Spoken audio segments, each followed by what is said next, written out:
Voilà, donc bienvenue à cette toute première conférence sur l'état de la professionnalisation de la spiritualité. Donc c'est la toute première conférence qu'on organise aujourd'hui avec donc trois invités. Donc on a Vidya qui est parmi nous ce soir et je vous laisserai vous présenter. Hein, donc je vous laisserai le plaisir de vous présenter librement. Donc il y a Vidya, Mélodie et Martine nous font le plaisir d'être là ce soir. Voilà, donc vous êtes thérapeute depuis de très nombreuses années et vous êtes tous les trois issus d'horizons très très différents, hein, que ce soit géographiquement comme au niveau de la nature de votre pratique. C'était intéressant aujourd'hui de créer un échange à trois sur, sur votre vision du monde, votre pratique, ce que vous avez constaté tout au long de votre carrière, l'actualité perçue de votre part, et puis bien sûr les témoignages que vous pouvez en dire. Donc on peut commencer par un petit tour de table pour que vous puissiez vous présenter. Qui souhaite commencer à se présenter? Comme vous voulez. Je peux Vas-y, commencer. Lydia. Lance-toi, Lydia. Ouais. Euh, Bonjour, merci Diane pour cette invitation. Donc, je suis Lydia, originaire de l'Inde. Je suis ingénieur de formation. Alors, la spiritualité, pour moi, ça a commencé il y a très longtemps, donc à l'âge de 17 ans, donc où j'ai rencontré mon maître spirituel en Inde. Voilà, c'était une transformation pour moi. J'ai pu vraiment vivre, donc dès le premier rencontre, cette absence totale, donc ce silence que j'ai pu ressentir auprès de ce second maître, donc qui est devenu mon maître spirituel, avec qui j'ai continué l'enseignement pendant presque 20 ans. Voilà, donc ces 20 années de formation m'a permis de vraiment bien apprendre toutes les techniques spirituelles. La partie la plus importante pour moi, c'était le yoga traditionnel, donc une forme de yoga qui est pratiquée spécifiquement dans le sud de l'Inde, qui s'appelle Vasi Yoga. Donc là, je peux traduire, voilà, si vous voulez, c'est la partie énergétique du yoga. C'est pas le yoga classique tel que pratiqué en France, qui est le Hatha Yoga, donc le yoga donc avec des pratiques posturales très physiques. Donc, cette discipline qui date de plusieurs milliers d'années sont vraiment transmis en fait, si vous voulez, depuis on va dire des milliers d'années par des grands maîtres indiens. Donc, j'ai fait partie de cette lignée. Donc, après 20 ans de pratique, mon maître m'a autorisé de le transmettre. J'ai fait j'ai fait beaucoup de formations. J'ai commencé à vraiment enseigner en France depuis 2018. Donc aujourd'hui, je continue en fait à transmettre, à enseigner cette forme de yoga qui est pas très connue en France. J'ai fait aussi des stages en Inde, je voyage pas mal. Là, l'année prochaine, je vais en Australie et en Angleterre. Voilà, donc c'est principalement l'enseignement. Indépendamment de cette activité, je suis aussi thérapeute. J'ai fait des études karmiques, donc qui permet effectivement de vraiment bien comprendre les causes de nos problèmes. Grâce à cette pratique, on arrive vraiment avancer, de débloquer un certain nombre de difficultés qu'on peut rencontrer dans notre vie.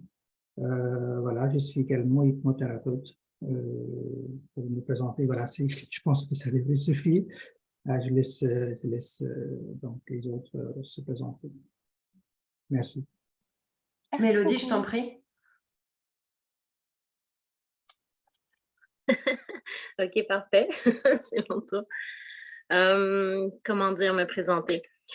Bonjour, je m'appelle Mélodie Govro-Kapcha. Je suis présentement au Canada, au Québec, moitié québécoise du côté de mon père et moitié péruvienne du côté de ma mère. Conçue au Pérou, mais née ici, vécue au Pérou plusieurs années. Ma mère, elle est née avec plusieurs dons et capacités. Venant aussi de ma grand-mère et de mon arrière-grand-mère. Donc, je viens vraiment d'une lignée de femmes qui ont plusieurs dons. Donc, moi, tout petite, déjà, à 8 ans, c'était clair qu'il y avait déjà une mission. Je voyais déjà ma mère communiquer avec les mondes invisibles et tout, aider les gens, guérir et tout ça. Et mon père, en étant purement québécois aussi, c'est un grand maître. Au fond, moi, mes maîtres ont été mes parents, mon père et ma mère. On a voyagé à travers le monde. On n'est jamais resté vraiment à un endroit fixe, mais il y a toujours eu beaucoup la médecine des Incas. Je viens vraiment de la lignée Inca parce qu'il y a plusieurs peuples au Pérou. On entend souvent parler que des Incas, mais j'honore beaucoup tous les autres peuples qu'il y a aussi là-bas. Donc, mes grands-parents parlaient quechua, qui est la langue vraiment aussi des Incas. Donc, c'est vraiment des apprentissages que j'ai su de toute jeune par mon père et ma mère. Mon père avait beaucoup, beaucoup étudié la culture Inca aussi. Et donc, que ce soit par des apprentissages de comment avoir, déjà pour moi, je voyais les mondes invisibles, les esprits, les rêves prémonitoires. Ma mère aussi, beaucoup de rêves prémonitoires. Donc, pour moi, c'était quelque chose de naturel, de normal. Donc, c'est vraiment, j'ai grandi là-dedans. Et vers les 17 ans, j'ai vraiment dit, OK, j'en ai marre, je ne veux plus rien, je veux rien savoir. C'est trop intense d'avoir accès à tout ça quand les autres n'ont pas accès. Je me suis fermée à ça et par après, ben, c'est venu plus fort que moi vers la 20, ben, 19-20 ans. Là, après 2 ans, ben, j'ai accepté. J'étais en Inde, entre autres, j'étais en Californie, j'ai continué à voyager aussi pour mieux être capable de contrôler ces capacités-là de passeuse d'âme, voyante, médiumnité, tout ça, guérisseuse. Donc, c'est tout un apprentissage d'une vie, d'apprendre à gérer tout ça. Donc, toujours accompagnée, oui, entre autres de mes parents, mais aussi de plein d'autres gens que j'ai rencontrés par rapport à la spiritualité. Donc, vers les 19-20 ans, j'ai commencé à faire des soins, mais plus par rapport avec la sonothérapie. Donc, je jouais beaucoup du didgeridoo. Je suis connectée à plusieurs cultures, mais dans le didgeridoo qui est d'origine australienne. Mais c'est juste pour dire que le son, j'avais bien compris que dans les mondes invisibles, les couleurs ont un effet sur nous, le son a un effet sur nous aussi. Donc, j'ai focalisé un peu là-dessus, mais finalement, j'ai fait des études en tourisme. Je parle plusieurs langues. J'avais fait le tour du monde, j'ai dit que ça va être quelque chose de facile. Et finalement, je me suis ramassée comme artiste de cirque au Cirque du Soleil. Donc, ça fait wouh! Donc, toujours en disant non, mais je ne veux pas être guérisseuse, je ne veux pas être médium, je ne veux pas ça. Donc, j'ai fait une carrière artistique dans le domaine de la musique aussi, dans l'événementiel et tout, mais toujours avec ces dons et capacités-là et toujours en aidant ceux qui étaient près de moi. Et j'ai eu 3 enfants. Et c'est toujours à chaque enfant que je me disais, OK, ouais, mais là, je vois que j'ai un enfant que je peux l'aider, pas besoin d'aller à l'hôpital et tout ça. Et j'ai dit, OK, je peux vraiment aider les gens. Donc, avec les années, c'est plus quand j'ai ma 3e, donc il y a à peu près 11 ans, que j'ai vraiment fait, bon, mais je vais vraiment gagner ma vie que de ça, mais je ne voulais pas m'exposer en tant que médium parce qu'il y a beaucoup de charlatans. Et là, je parle il y a 10-11 ans, c'était encore un peu vu différemment d'aujourd'hui. Donc, je n'osais pas m'afficher comme guérisseuse ou médium, disant que je viens d'une lignée de femmes médecines du Pérou. Et donc, j'ai étudié la chromathérapie, qui est le soin par les couleurs. Pour moi, c'était une évidence que les couleurs nous affectent parce qu'on a plusieurs centres énergétiques à l'intérieur de nous qui sont reliés, associés à des couleurs. Puis, notre aura est composée de plusieurs corps subtils qui a des couleurs et tout, au fond, est composé de couleurs. Donc, pour moi, c'était une évidence. J'ai dit, je vais étudier là-dedans avec la sonothérapie.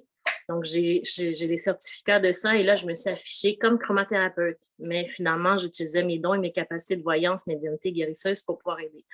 Donc, c'est ça qui a fait mon bout de chemin, qui aujourd'hui fait en sorte que je gagne vraiment ma vie qu'en aidant les gens. Donc, je dis gagner ma vie, plus œuvrer. J'ai accepté entièrement qui je suis. Ça m'était imposé. J'ai essayé de bifurquer plusieurs fois, mais ça m'est revenu. Donc, au Pérou, ma famille me dit plus curandera, donc vraiment guérisseuse. Il y a des gens qui, des fois, vont me donner plusieurs titres différents, mais des fois, je dis que je suis que chromathérapeute. Mais c'est vraiment une amalgame de plusieurs choses. Donc, je suis tarologue aussi. Je fais plusieurs choses. Je crée des cérémonies, des rituels. Ce soir, c'est la pleine lune. Je fais un cercle de femmes ce soir aussi. Des fois en virtuel, des fois en présentiel. Donc, je fais vraiment beaucoup, beaucoup de choses, mais toujours dans le bien d'être connecté à la Pachamama, la terre, le ciel, les étoiles, pour être bien unis à l'intérieur de nous. Donc, c'est d'harmoniser. Je fais des soins à distance à travers le monde. Les gens m'appellent de partout. C'est qu'au téléphone. Donc, c'est la médecine que j'offre, que j'ai dû accepter et que j'accepte maintenant entièrement et que je fais au quotidien. Donc, c'est qui je suis avec toutes mes couleurs et tous les sons et toutes les choses qu'on peut créer de nous-mêmes. Donc, je te laisse la parole à toi maintenant, Martine. Je te remercie. Merci pour vos présentations. Je vais essayer d'être brève pour laisser un petit peu de place aux questions. Du coup, écoutez, moi, je suis coach en développement personnel. Ça fait 14 ans que je fais ça. Je fais du coaching individuel, je fais du coaching en séduction, je fais de la thérapie de couple et je fais du coaching de coach. Donc, j'accompagne des coachs qui veulent améliorer leur pratique et qui veulent se rendre un petit peu plus efficaces dans ce qu'ils font. Alors, vous parlez de moi, eh bien, je suis française de France. J'ai beaucoup aimé. Je suis d'Inde. Pourquoi est-ce que je suis devenue thérapeute? Quand j'étais môme, en fait, j'avais un petit peu ce côté où tout le monde venait me parler de leurs problèmes et ça me paraissait presque normal, en fait, d'écouter. Ça me paraissait vraiment naturel et j'avais un petit peu le sens des questions en retour, c'est-à-dire de ne pas leur apporter des solutions, mais d'être plutôt en mode où de les aider à trouver leurs propres solutions. Donc, effectivement, coach, c'était un petit peu le métier pour moi. J'ai pas toujours fait ça. J'ai travaillé pendant longtemps dans l'informatique.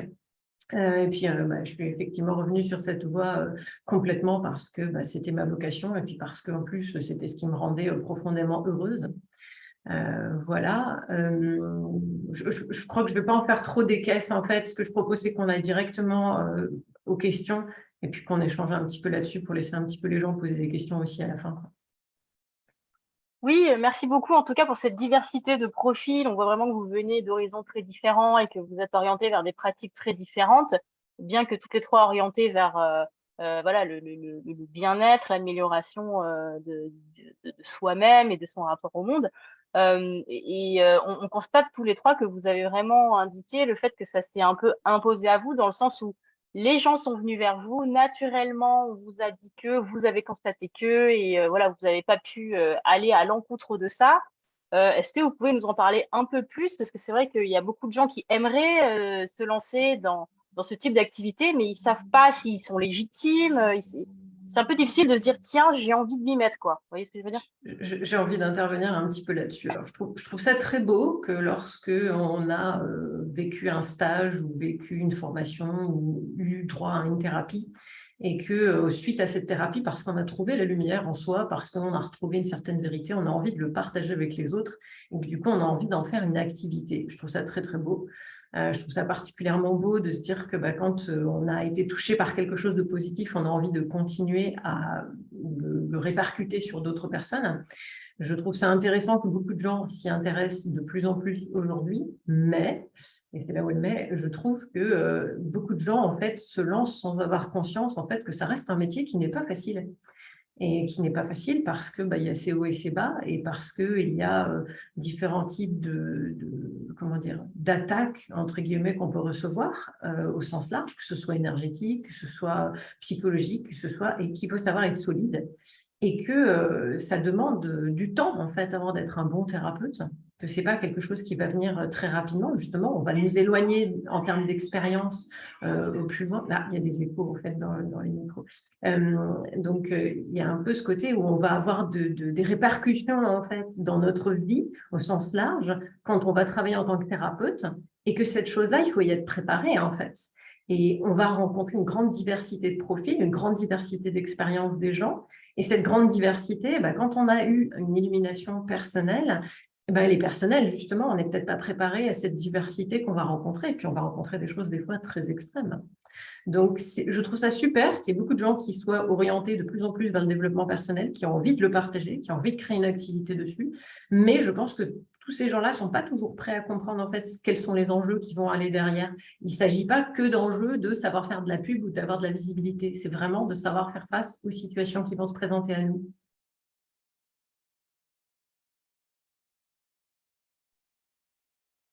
Vraiment très... Ouais. Est-ce que Mélodie, Vidia, vous aviez envie d'ajouter quelque chose? Mélodie? Bon, on lance. Non, ça va, tout a été dit, tu as bien dit, Martine. Alors, moi, personnellement, je constate également qu'effectivement, il y a un vrai besoin, en fait, effectivement, surtout depuis le Covid. Donc, les gens s'orientent de plus en plus vers ce type d'activité. Mais seulement, c'est que c'est pas facile dans le sens où il suffit pas d'avoir une formation et de se lancer. Il faut quand même des années d'expérience. Moi, personnellement, ce que je constate quand je reçois des gens, c'est que autant quand on va voir un médecin, donc on accepte ce qu'on nous propose, hein, mais par contre, quand on vient voir un thérapeute, il faut tout avoir tout de suite, c'est-à-dire qu'ils n'ont pas le temps. Et il faut avoir le résultat. Il faut avoir la solution tout de suite. Cette impatience, je sais pas pourquoi, je constate de plus en plus. Bon, après, effectivement, nous ne sommes pas des magiciens.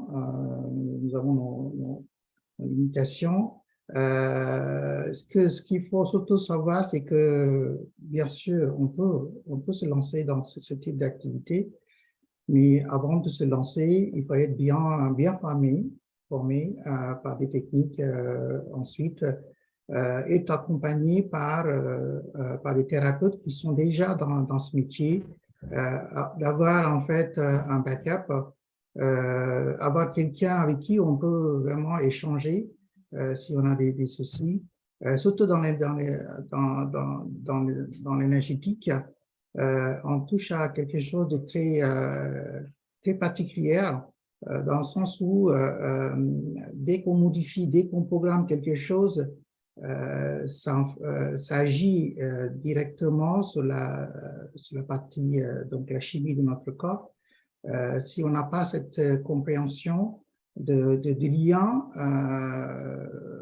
il ne faut pas trop explorer et de faire du mal, plutôt que d'aider les gens. Donc là, c'est clair qu'il faut faire très attention. Donc aujourd'hui, ce que je constate, c'est qu'il y a beaucoup de formations en ligne. Là, tout à l'heure, on discutait un peu avec Diane. Donc, moi, je peux parler plutôt pour la partie donc yoga. Donc, le yoga enseigné en France, plutôt occidental, c'est le yoga Hatha Yoga, qui est le yoga postural. Donc, effectivement, on a beaucoup de profs de yoga qui se lancent, qui enseignent. C'est très bien, c'est vraiment une très bonne chose. Mais en fait, on a beaucoup de incompréhension par rapport à ce type de yoga, parce que en fait, ça manipule pas mal notre corps.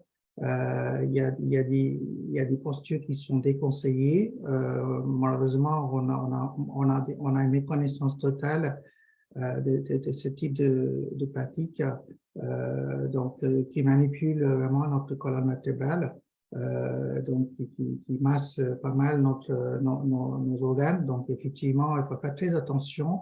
C'est pas avec un mois ou 6 semaines de formation qu'on peut effectivement devenir clairement voilà, enseigner le yoga tel qu'enseigné en France, en Inde.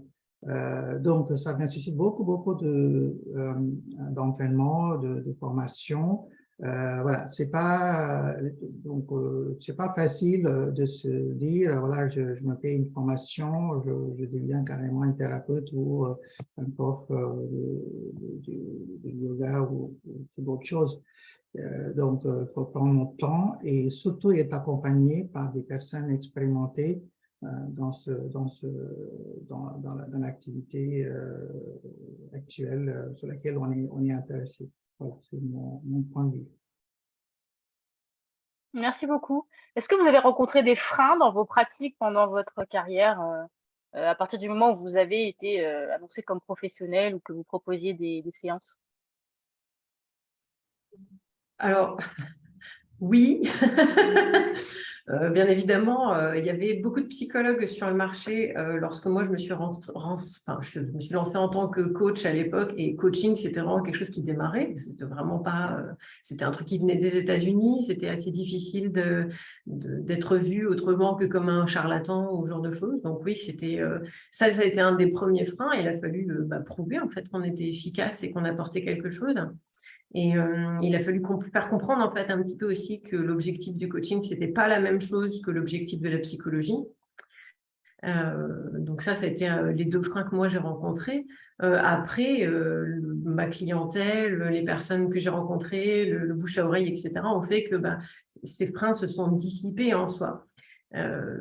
Tu parles de freins en termes de freins aussi, de problématiques qu'on aurait rencontrées, ou tu parles de freins juste de freins pour que Oh, vous tout ce puissiez qui peut évoluer? vous bloquer dans votre, envie de développer votre activité, en fait. Je pense que si je peux parler pour moi, donc c'est au début de ma pratique, ce qui était problématique, c'est qu'effectivement, je manquais d'expérience et du coup, je n'avais pas réalisé à quel point ça pouvait influer sur ma vie personnelle et à quel point ça pouvait absorber énormément d'énergie, en fait, et beaucoup de temps mental, en fait, à penser aux gens avec qui je travaillais, d'avoir du mal, en fait, à décrocher. Et puis soi-même de devoir travailler sur soi-même, parce que quand on travaille sur les autres pour les aider à se développer, il faut qu'on travaille sur soi-même. C'est pour ça qu'en tant que thérapeute, on est toujours censé avoir quelqu'un qui nous chapeaute, ou du moins qui est un peu notre thérapeute à nous, parce que on ne peut pas dire aux gens il faut que tu développes ta légitimité si soi-même déjà en doute de sa légitimité. C'est compliqué. Donc, je dirais qu'au début de la pratique, ce qui a été un frein, ça a été cette notion de légitimité sur laquelle il a fallu vraiment travailler, parce que justement, je ne venais pas d'un milieu où la légitimité était facile, où l'humilité, c'était une espèce de règle absolue, et qui du coup empêchait en fait de se développer et d'aider à développer sa pratique et aider les gens à prendre confiance en eux. Voilà. Par exemple, le genre de problème que sinon je peux parler pendant des heures, mais des problématiques qu'on en rencontre, je pense, tout au long de ce qu'on fait, en fait, on rencontre des problématiques, on a des freins. Maintenant, c'est jamais des freins qui sont insurmontables, on n'est jamais seul, c'est la bonne nouvelle.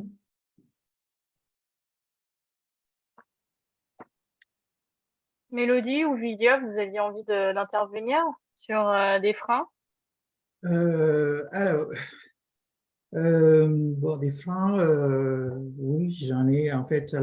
C'est surtout tout au début, quand j'ai commencé à enseigner effectivement le yoga énergétique. Donc, il y avait d'une part, quand j'ai proposé ces stages-là, c'est vrai que quand on parle de l'énergie, c'est pas facile de vraiment expliquer, hein, donc c'est quelque chose qu'il faut ressentir. Donc j'étais obligé de vraiment développer des techniques, par exemple quand on vérifie les chakras, quand on dit aux gens voilà, vous avez tel chakra qui sont bloqués. Si les personnes ne se rendent pas compte, donc énergétiquement, physiquement, ça reste pas vraiment, enfin, ça dit rien. Donc là, du coup, j'étais obligé de vraiment travailler sur des techniques. Donc, surtout, j'utilise aujourd'hui des techniques de kinésologie qui permet effectivement de ressentir un petit peu la force de chaque chakra. Donc, ce sont des freins qui effectivement qui étaient là au début.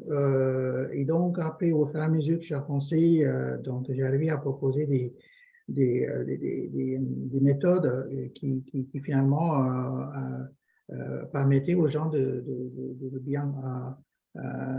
bien se renseigner avant avant de se lancer dans ce type de pratique. Après, dans la thérapie, c'est vrai que ce que je propose, c'est vraiment quelque chose de très spécifique. Donc, les études karmiques, effectivement, c'est pas très courant en France. C'est vraiment quelque chose de très spécifique d'étudier chaque karma. Voilà, pourquoi on a tel problème, quelle est la cause de ces problèmes-là, d'où viennent nos problèmes. Est-ce que c'est un problème qui est transgénérationnel? Est-ce que c'est un problème qui est transmis par nos ancêtres? Qu'est-ce qui fait qu'on a telle maladie? Qu'est-ce qui fait qu'on a tel problème matériaux ou de problèmes relationnels, peu importe. Donc, c'est vraiment très spécifique. Donc, j'avais commencé vraiment à pratiquer sans savoir où j'allais. Finalement, les gens étaient très intéressés et donc je continue encore. Indépendamment des problèmes plutôt de présentation au début, j'ai vraiment pas eu d'autres freins dans l'activité que je pratique, enfin, je propose. Donc, voilà, bon, c'est vraiment très spécifique ce que je fais. Donc, moi, j'ai pas eu beaucoup de freins dans ce sens-là. Et c'est surtout que j'ai vraiment utilisé ces techniques pour moi, dans le sens où pendant 20 ans, j'ai pratiqué.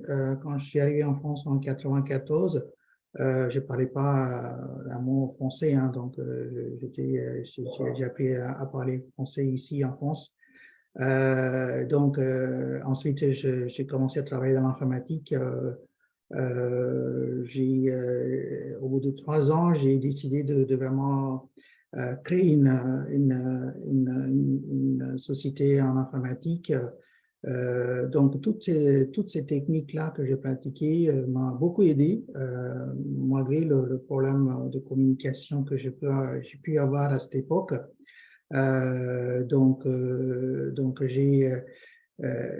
J'ai en fait testé tout simplement pour moi. C'est pour ça que quand je me suis mis en tant que thérapeute, j'avais beaucoup de confiance en moi parce que voilà, je me suis planté plusieurs fois en utilisant ces techniques dans le sens où j'avais pas forcément tous les éléments nécessaires à cette époque. C'est parce que effectivement, c'était pas quelque chose qui est facile à mettre à mettre en place.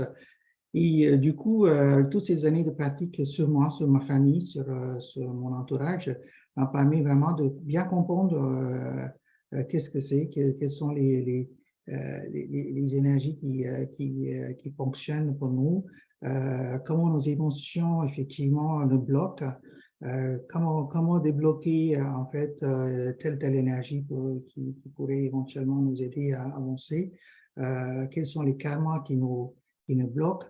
Tout ça, j'ai eu le temps. Donc, après 20 ans de pratique, j'ai vraiment commencé à bien comprendre. C'est après que j'ai vraiment proposé toutes sortes de prestations autour de ça. Voilà. Donc, pour moi, ça va. Je n'ai pas eu énormément de freins dans mon activité. Mélodie, tu voulais t'exprimer? Oui, ben, je veux m'exprimer sur tout le temps, mais je sais qu'on est limité dans le temps aussi. Mais pour les freins, moi, c'est ça, je me dis non, j'ai pas eu vraiment de frein. Et là, j'ai entendu les deux parler. Et puis là, je me suis dit, ben, au fond, oui, j'ai eu un frein, on pourrait dire. J'avais la difficulté à demander de l'argent au début. Parce que souvent, moi, je suis née avec ces dons-là, je suis née avec ces capacités-là. Et je sais que ma mère, elle n'a jamais demandé d'argent aux gens. Et c'est vraiment une façon de penser qui était d'avant. Donc, je sais que dans des vies passées miennes, et je sais qu'avant, c'était les gens, ils venaient, vers les guérisseurs. Ils guérissaient et en échange, ils recevaient de la nourriture, un toit, des offrandes, n'importe quoi, des trucs. Il y avait un échange, toujours. Mais là, aujourd'hui, en 2022, ben moi, ça fait plus de 10 ans que je fais ça aussi, 20 ans. On ne peut pas juste recevoir une tarte ou un truc comme ça. J'ai 3 enfants, j'ai un loyer à payer, j'ai une voiture, j'ai tout ça. Et puis, je me suis dit, mais non, mais je ne peux pas demander de l'argent. Donc, je travaillais sur d'autres choses, comme je disais, en tant qu'artiste de cirque. Mais là, j'ai eu un moment que là, je suis rendue trop vieille, je ne pouvais plus faire autant de cirque. Je coachais, mais je me disais, mais je ne peux pas demander de l'argent, je ne peux pas demander de l'argent. Et il y a beaucoup de gens qui me disaient, mais non, on ne demande pas de l'argent. Mais il y a un moment où j'ai fait, non, mais j'ai le droit de demander. Si je veux faire ça tous les jours, c'est parce que je vais œuvrer, je vais aider les gens et j'ai le droit de demander. Donc, je demandais une petite somme. Et puis après, au début, je demandais 50 $ canadiens. Excusez, je ne sais pas c'est combien en euros.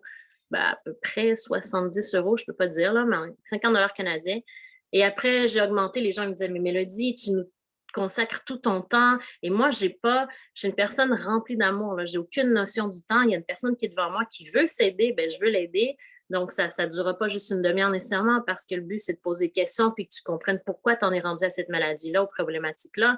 Donc, c'est de conscientiser, te responsabiliser. Je vais t'aider, je suis une guide spirituelle, puis après, on va aller l'enlever. Donc, je pouvais passer 1 heure, 2 heures, des fois 3 heures avec les gens, puis je demandais juste donne-moi ce que tu veux. Puis après, j'ai demandé, OK, je vais te demander 80 $ canadiens. Je me sentais coupable de demander 80 $ canadiens, mais encore, les gens me disaient, mais Mélodie, tu devrais demander 100, 150 $. Je me disais, non, mais je peux pas. Là, je peux pas. Puis les gens disaient, non, c'est avec des dons, il ne faut pas demander de l'argent. Mais là, je voyais qu'il y avait plein de gens avec des nouvelles formations qui demandaient 100, 150 $, puis les gens préféraient aller voir ces gens-là parce qu'ils demandaient un prix. Donc, souvent, les gens, ils vont se dire, ah, ben lui, il vaut cher, il demande beaucoup d'argent, ça doit être parce qu'il fait vraiment un bon travail.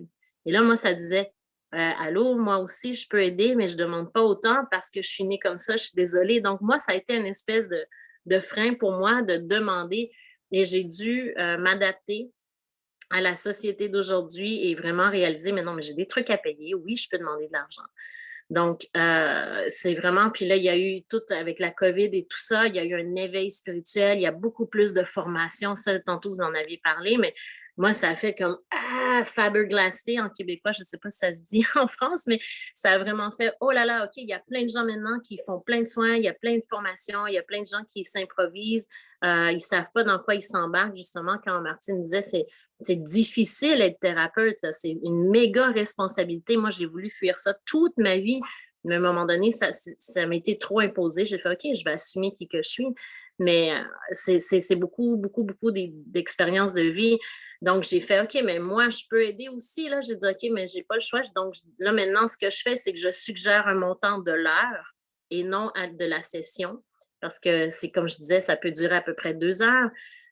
Donc, je propose un montant de l'heure et les gens, ils me donnent ce qu'ils peuvent. Donc, je suis toujours dans l'ouverture de, OK, si tu n'as pas exactement ce que je demande, ben, tu peux me donner un peu moins, c'est pas grave parce que je sais que l'abondance va arriver d'une autre façon, de toute façon.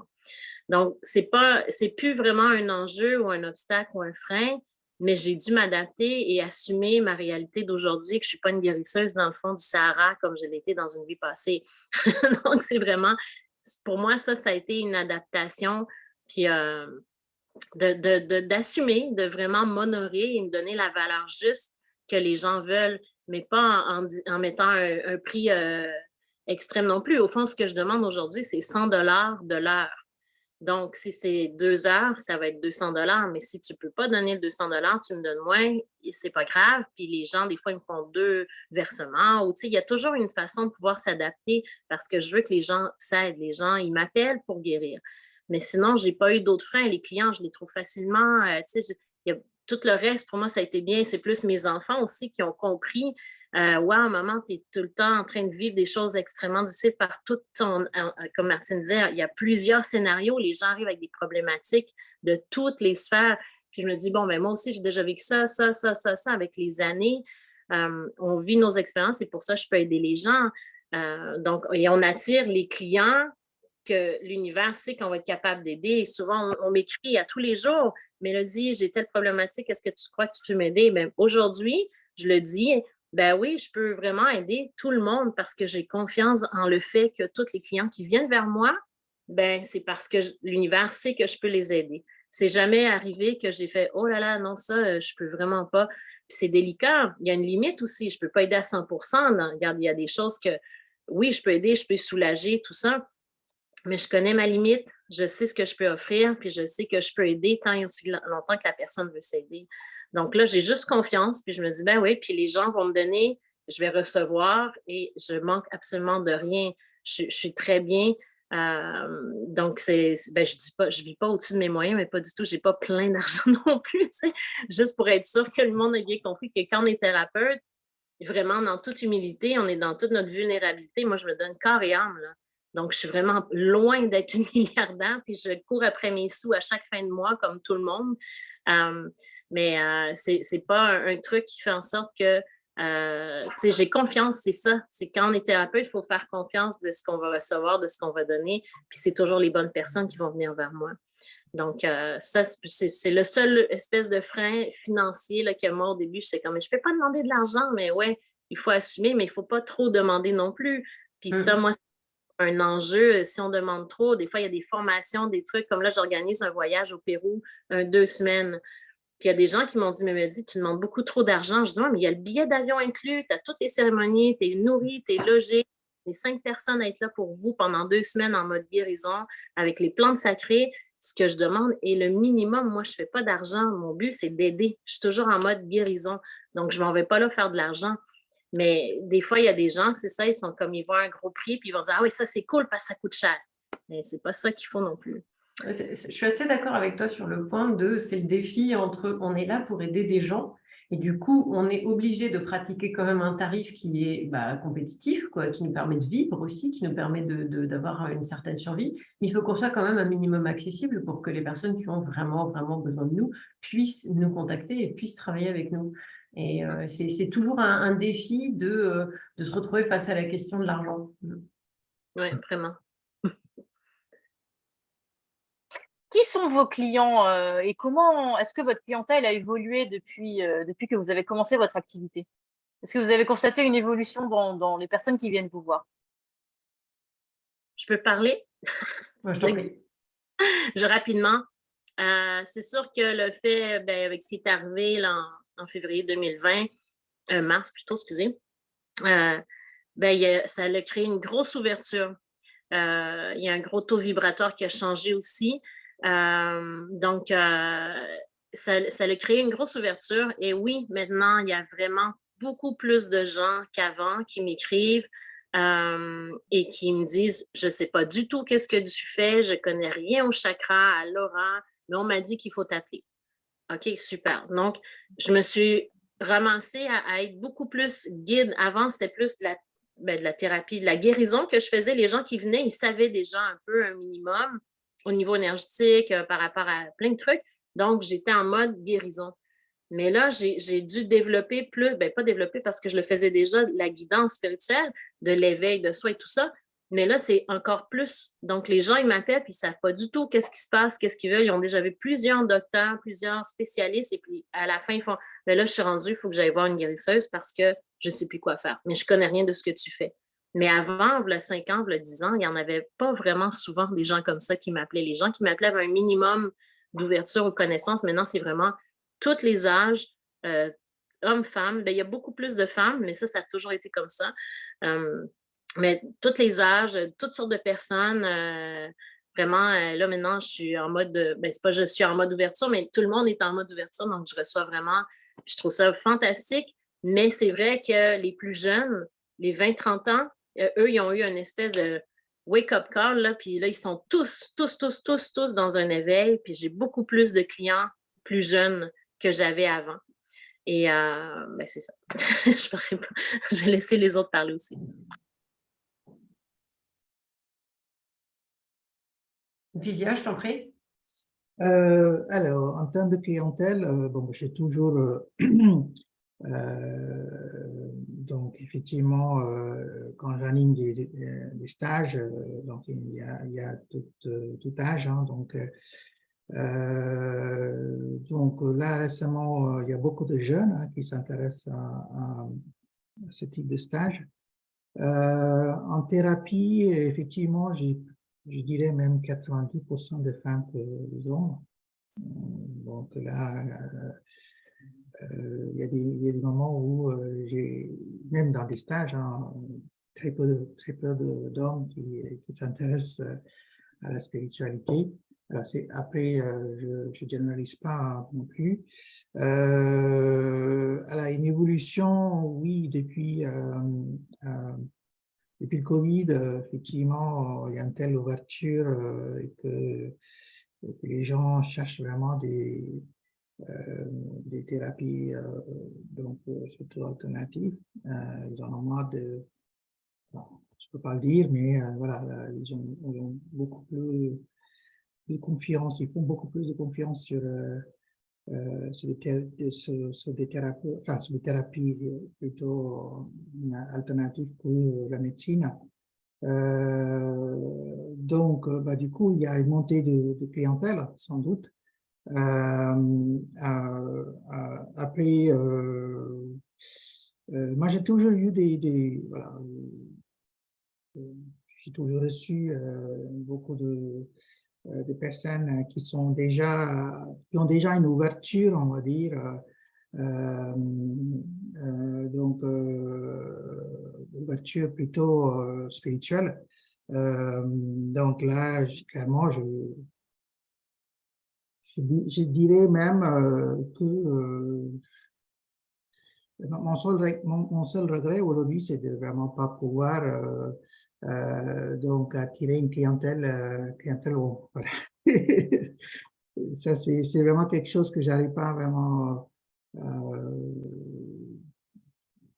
développer en fait. Hein. Je sais pas, il y a une difficulté pour les hommes de venir vers ce type de thérapie, je ne sais rien. Voilà. Donc,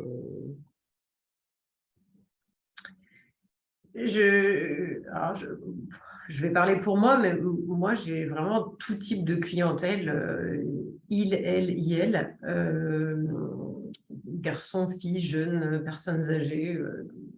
Ma plus jeune patiente, je crois qu'elle a eu 5 ans, et enfin qu'elle avait 5 ans quand on a travaillé ensemble, et celle qui était le plus âgé, c'est un de mes patients, elle avait 64 ans. Donc, vraiment, ça se répartit sur toutes les ranges de personnalités. Cela dit, j'entends Vidya, parce que la thérapie, à une époque, c'était vraiment quelque chose qui était un peu plus réservé aux femmes, déjà tout simplement à cause du terme hystérique, qui n'était qu'un problème apparemment des femmes et pas un problème d'hommes. Donc pendant longtemps, la thérapie, elle accueillait beaucoup moins d'hommes hein, au sens large. Aujourd'hui, je trouve qu'il y a de plus en plus d'hommes dans le domaine. Il y a de plus en plus d'hommes qui s'intéressent à se développer personnellement, qui voient bien qu'il y a un problème aussi avec la masculinité au sens large. Qu'est-ce que c'est que la masculinité aujourd'hui? On ne sait plus. Et est-ce que c'est quelque chose dont on doit avoir peur? Est-ce que c'est quelque chose dont on doit avoir honte? Est-ce que c'est quelque chose dont on doit être fier?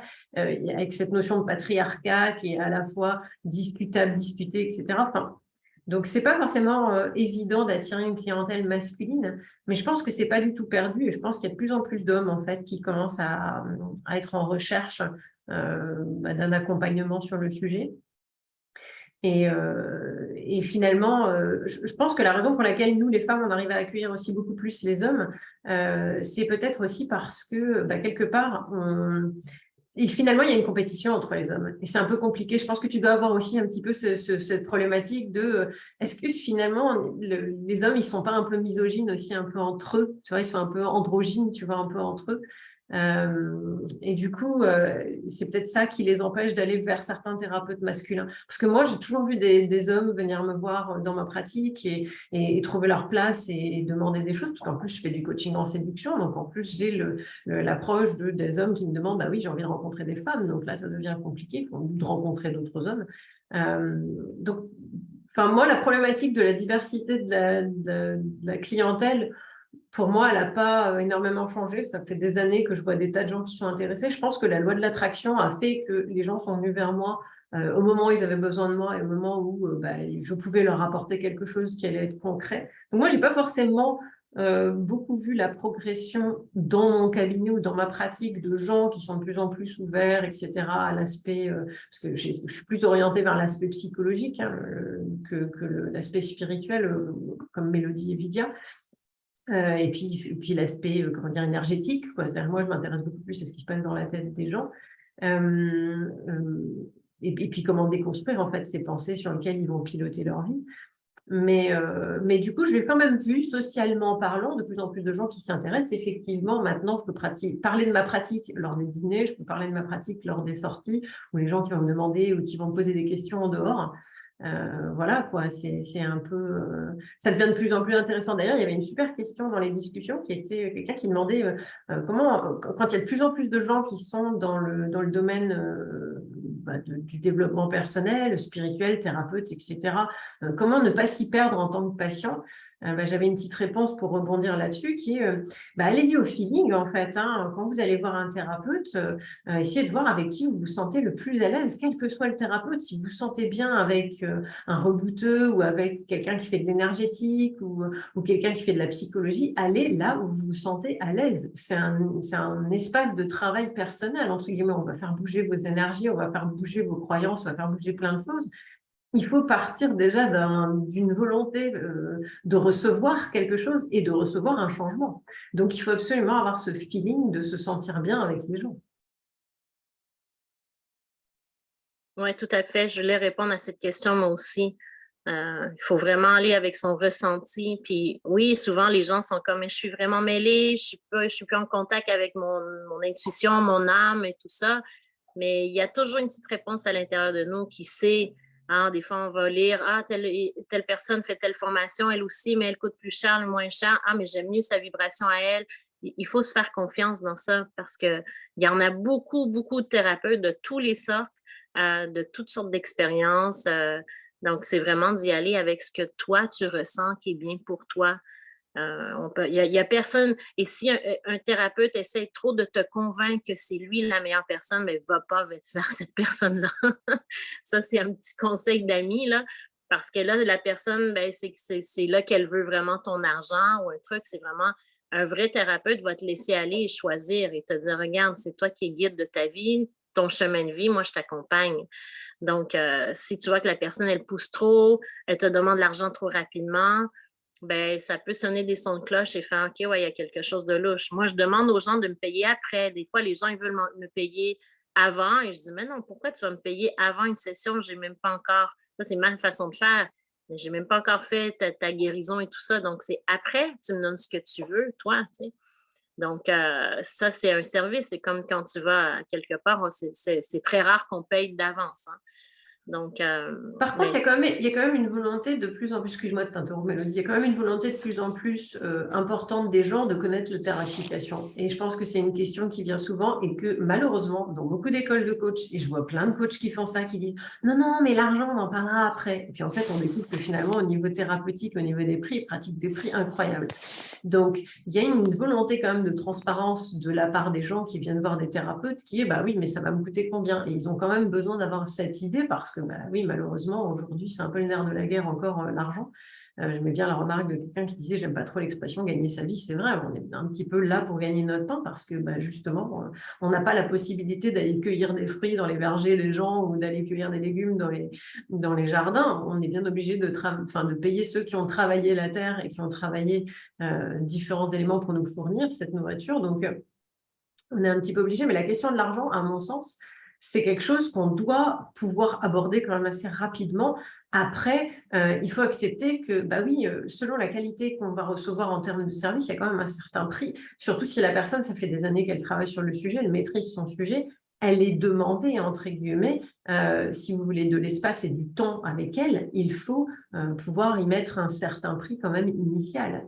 Après, il y a toujours moyen de s'arranger. Mais la question du prix, effectivement, si la personne elle est toujours en train de dire oui, oui, tu me donnes de l'argent comme au début, on est d'accord que Mélodie, c'est un élément qui peut déclencher un petit attention, il y a un drapeau rouge là. Mais la question de l'argent, on est obligé quand même de la voir assez tôt dans n'importe quelle rencontre qu'on fait avec un client parce que les clients veulent savoir combien ça coûte. Là, on a une question par rapport à vos formations, les lieux de votre pratique, plutôt en distanciel, plutôt en physique. Dans quel cas, mieux vaut-il se réunir en physique? Comment vous vous y prenez pour vos interactions avec votre clientèle? Moi, je ne crois pas à la véritable connexion qui s'établit et à la véritable qualité active, mais c'est une croyance personnelle sur les éléments qui sont faits en ligne. Je ne crois pas que pour avoir une véritable bonne formation, il n'y a pas une forme de présence physique et de partage d'éléments de la vie quotidienne assez simples, comme manger ensemble ou prendre une pause à un moment donné pour discuter avec quelqu'un. Donc, je ne crois pas dans la formation qui se passe sur Zoom. Je me refuse, moi, à faire des formations sur Zoom. Quand je fais des formations, et parce que je fais des formations surtout en entreprise, eh bien, je vais sur le lieu de travail et dans une salle de réunion ou dans une salle dédiée. Dernièrement, je faisais une formation dans une crèche, par exemple, donc je me suis retrouvée sur le sol d'une crèche et c'était assez fun de faire ça justement dans un espace un peu dédié. Donc, je dirais qu'un lieu qui est important, c'est déjà un lieu dans lequel les gens sont familiers. Des formations, on peut aussi en faire dans des gîtes ou dans des hôtels, on va dire, mais effectivement, ça a un certain coût parce que ça demande derrière à ce que il faut que les gens ils puissent payer aussi ce coût, hein, comme tu le dis, Mélodie. Il y a le coût du voyage, il y a le coût de l'hébergement, il y a le coût de la nourriture, etc. Donc, ça peut revenir relativement cher. Donc, ça aussi, c'est un peu il faut savoir faire la balance, en fait, quand on fait des formations entre les éléments logistiques auxquels on est obligé de penser, des fois qu'on délègue à quelqu'un d'autre, hein, parce que moi, j'aime pas du tout le faire et du coup, je le délègue souvent à quelqu'un d'autre, et l'aspect où ce qu'on va offrir et ce qu'on fait en tant que formation. On n'est pas des agences de voyage, on est des thérapeutes et on est des formateurs.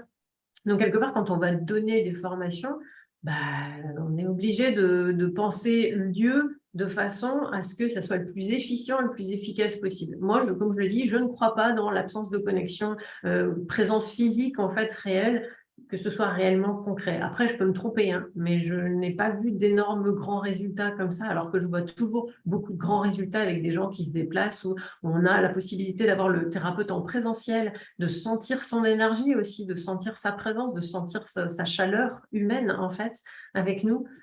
Je trouve ça beaucoup plus concret, beaucoup plus rassurant aussi. Et je pense qu'on sera aussi beaucoup plus ouvert à cela. Après, Vidia, je sais que toi aussi, tu pratiques des formations. Je crois que c'est en présentiel hein, aussi.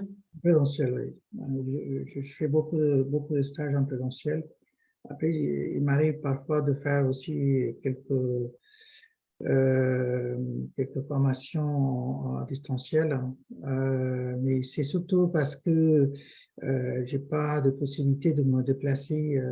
Voilà, il y a des personnes qui sont un peu partout en France, donc ils demandent très souvent à participer, surtout de participer à mes formations. Et j'ai pas de moyen de les faire venir dans le sens où ça leur coûte cher. Il faut se déplacer. Si je fais une formation dans la région parisienne, donc voilà, il y a un coût de déplacement. Ensuite, très souvent, je propose une journée de formation.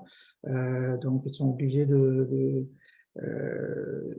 payer leur hébergement. Donc, ça devient très coûteux. Donc, ça me permet aussi de faire des formations à distance. Mais après, c'est vrai que je suis d'accord avec toi. Quand on anime une formation en présentiel, il y a beaucoup d'interactions, il y a beaucoup d'échanges. Et surtout, quand on anime des stages sur les thèmes spirituels, il faut quand même quelque chose beaucoup plus important d'être présent et de voir un peu l'évolution des participants, surtout quand on pratique sur des techniques qu'ils ne connaissent pas en fait, hein, en gros. Et donc, du coup, moi, je préfère plutôt des formations en présentiel qu'en distanciel. Ça, c'est aussi de même avis que toi, en fait. Je suis tout à fait d'accord, moi aussi. J'ai un blocage extrême. Il y a beaucoup de gens en Europe. J'ai beaucoup de clients en Europe et on me demande de faire une formation en chromathérapie. Ça fait 3 ans, 4 ans que j'arrête pas de dire oui, je vais faire la formation, oui, je vais faire la formation parce qu'il y a une demande, mais je ne vais pas être malhonnête envers moi-même, je reste authentique. Et malheureusement, je n'ai jamais fait de formation à distance parce que je ne veux pas le faire. Donc, même si la demande est là, je pourrais profiter de l'occasion, demander de l'argent, faire un truc et faire ouais, vous avez une formation et tout ça. Mais non, je suis une personne qui reste intègre avec moi-même. Je ne vais pas aller pour l'argent et je ne fais pas une formation pour, oui, il y a une demande ou pour faire plaisir aux autres. Donc, je vais vraiment euh, je fais des ateliers, des formations en présentiel. Donc, malheureusement, c'est qu'au Québec. Mais je n'ai pas pu le faire avec les gens qui sont. Je vais aller en Europe un jour parce que je suis très demandée en France. J'ai beaucoup de gens qui me demandent d'y aller. Bah écoute, tu viens quand tu veux. Si tu as envie de faire une Oui, formation en bienvenue. France, tu viens quand tu veux. Moi, je suis dans l'est de la France, je suis à Colmar, mais si tu as envie de venir faire une formation à Colmar, avec grand plaisir. Ben, je vais faire le Bienvenue. tour, pas de l'Europe. Ben oui, j'ai des clients en Belgique, des clients partout, là, au fond. Mais mon père a marié une Française, donc il vit en France lui aussi maintenant, donc depuis 2 ans. Donc, il me dit toujours, viens, il est dans le coin de Avignon. Mais c'est juste pour dire que oui, j'irai peut-être faire des formations en chromothérapie, faire des soins, mais pour les soins en tant que tel, c'est différent des formations. Quand on veut apprendre quelque chose, c'est sûr, je suis tout à fait d'accord, il faut que la personne soit là pour vraiment comprendre tout le sens énergétique. Là, on parle de spiritualité, on parle d'énergie, on parle de changement en nous. Donc, ce n'est pas la même chose d'intégrer, d'assimiler tout ça. Après, quand on clique sur le bouton, tu te ramasses toute seule et tu fais OK, maintenant, je suis toute seule. Non, quand il y a une formation, il y a des cercles de parole, on est là, on échange. Donc, c'est beaucoup plus riche. Et on comprend que les autres aussi vivent les mêmes choses que nous. Pour les soins, par exemple, quand je fais des sessions, des consultations, les soins, tout ça, j'en fais en présentiel et c'est super, c'est cool. Mais moi, ce que je préfère personnellement, c'est vraiment à distance parce que je me connecte vraiment d'une âme à l'autre âme. Donc, je ne suis pas influencée ou distraite par la matière physique qu'il y a devant moi. Quand je suis devant une personne, ben, je peux être distraite par la matière que je vois, puis je vais aller voir à l'intérieur, tu sais, la glande du thymus, je vais aller voir l'énergie qui est en dedans. Mais là, je ne peux pas rentrer dans le corps. Là. Tandis qu'à distance, ben, je fais comme des espèces de chirurgie. Ah ouais, ta glande pinéale, il se passe ça, ouais, ton plexus solaire. Donc, je peux aller travailler vraiment à l'interne quand c'est à distance. Il y a des gens qui me disent, mais je ne comprends pas comment tu fais. Mais c'est ça, moi, je préfère vraiment des soins à distance. Mais encore, tu vois, demain, je vais aller à Québec, puis je vais aller rencontrer des gens, je vais faire des soins demain après-midi, samedi, en présentiel, parce qu'il y en a qui ont besoin de cette sécurité-là. Ils préfèrent me voir. OK, pas de souci, je vais me déplacer, payez-moi le gaz, puis je vais y aller, tu sais. Mais pour les soins, moi, je préfère à distance, ce qui peut sonner très bizarre, mais c'est ça. Mais pour les formations, je suis tout à fait d'accord. C'est en présentiel que ça doit se faire. Pour les formations, et je suis assez d'accord comme toi que les séances individuelles, par contre, elles peuvent se produire à distance parce que quelque part, on est en train de s'occuper d'une personne en particulier. Mais le principe même des interactions, mettre les gens au même endroit, à un même instant, c'est quand même ce qui est le plus riche parce que ça va les aider eux-mêmes à s'apporter des choses les uns les autres. On n'est pas juste une instance chapeautant toutes les autres et puis du coup, elles n'ont pas à communiquer entre elles. Les gens, au contraire, une formation, c'est vraiment un moment de connexion. Donc, c'est un moment où justement, il faut qu'il y ait cette interaction où les gens ils puissent aussi pratiquer. Par exemple, moi, je fais de la formation à la gestion des conflits. Cette formation à la gestion des conflits, elle demande à ce que les gens ils émulent des conflits, qu'ils fassent des émules des faux conflits. Il faut qu'ils soient entre eux. Enfin, des faux conflits, des fois, c'est de vrais conflits. Qu'ils émulent entre eux quelque chose pour travailler. C'est quelque chose qui est très compliqué à faire quand on est en ligne. C'est même d'autant plus compliqué d'enseigner certaines choses dans la gestion des conflits, par exemple, parce que le conflit, il dit justement que ça doit se passer en face à face, qu'il ne faut pas faire ça à distance ou qu'il ne faut pas faire ça par téléphone. Donc, il y a une espèce de logique qui est que pour moi, la formation, c'est en présentiel. Pour moi, les séances, ça peut être en distanciel et ça me paraît tout à fait normal. Je suis assez d'accord avec toi, Mélodie, le faire en distanciel, ce n'est pas un problème. Même des fois, je connais certains thérapeutes comme toi qui travaillent en mode on se connecte à la personne, il dit allongez-vous, on se rappelle quand la session est terminée et qui font leurs soins, puis on se rappelle quand c'est terminé. Et je trouve ça intéressant parce qu'on se rend compte à quel point l'énergétique, c'est quelque chose qui peut vraiment se faire à distance. Ce n'est pas vraiment un problème. Puis il y a aussi l'aspect, parce que ça fait partie beaucoup de ma vie, je fais beaucoup de rituels, je fais beaucoup de cérémonies, des célébrations.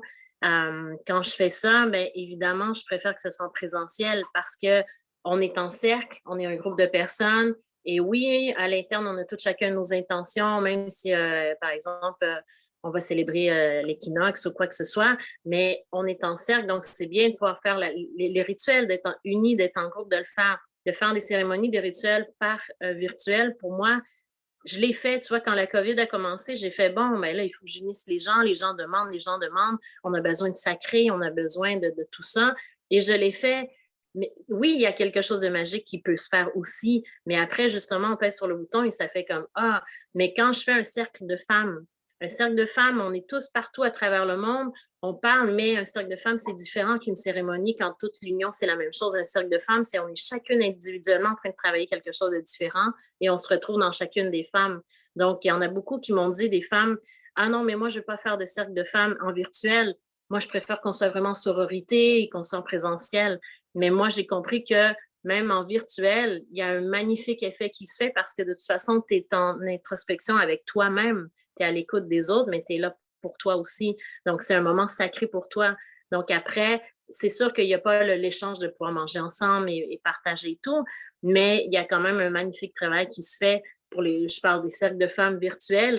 Ce que je préfère pas, moi, je préfère bien évidemment en présentiel, mais avec ce qui s'est passé, la pandémie, tout ça, ça nous a poussé à faire comme, OK, ouais, j'ai jamais fait ça, mais là, je vais commencer à faire ça. Il y a plein des cocoons, des abuelas, des grands-mères autochtones ici en Amérique qui ont commencé à faire des cercles de femmes ou des cercles mixtes en virtuel aussi. Même les Autochtones ici ont dû s'habituer. Et là, pour nous, c'était tout un nouveau truc. On était, ah ouais, on est rendu qu'on fait ça. Des cercles, on est chacun de notre côté, mais on n'est plus en cercle. Mais oui, on est en cercle dans l'invisible. Donc, ça a été un truc difficile, mais on a accepté. Puis maintenant, ben, quand il y a des gens qui collent un cercle, on se dit, OK, c'est en présentiel ou en virtuel? Parce que c'est devenu pas une mode, mais on a vu que c'est une nouvelle ouverture, puis c'est faisable, ça peut se faire. Mais l'idéal, c'est toujours d'être en présentiel, oui.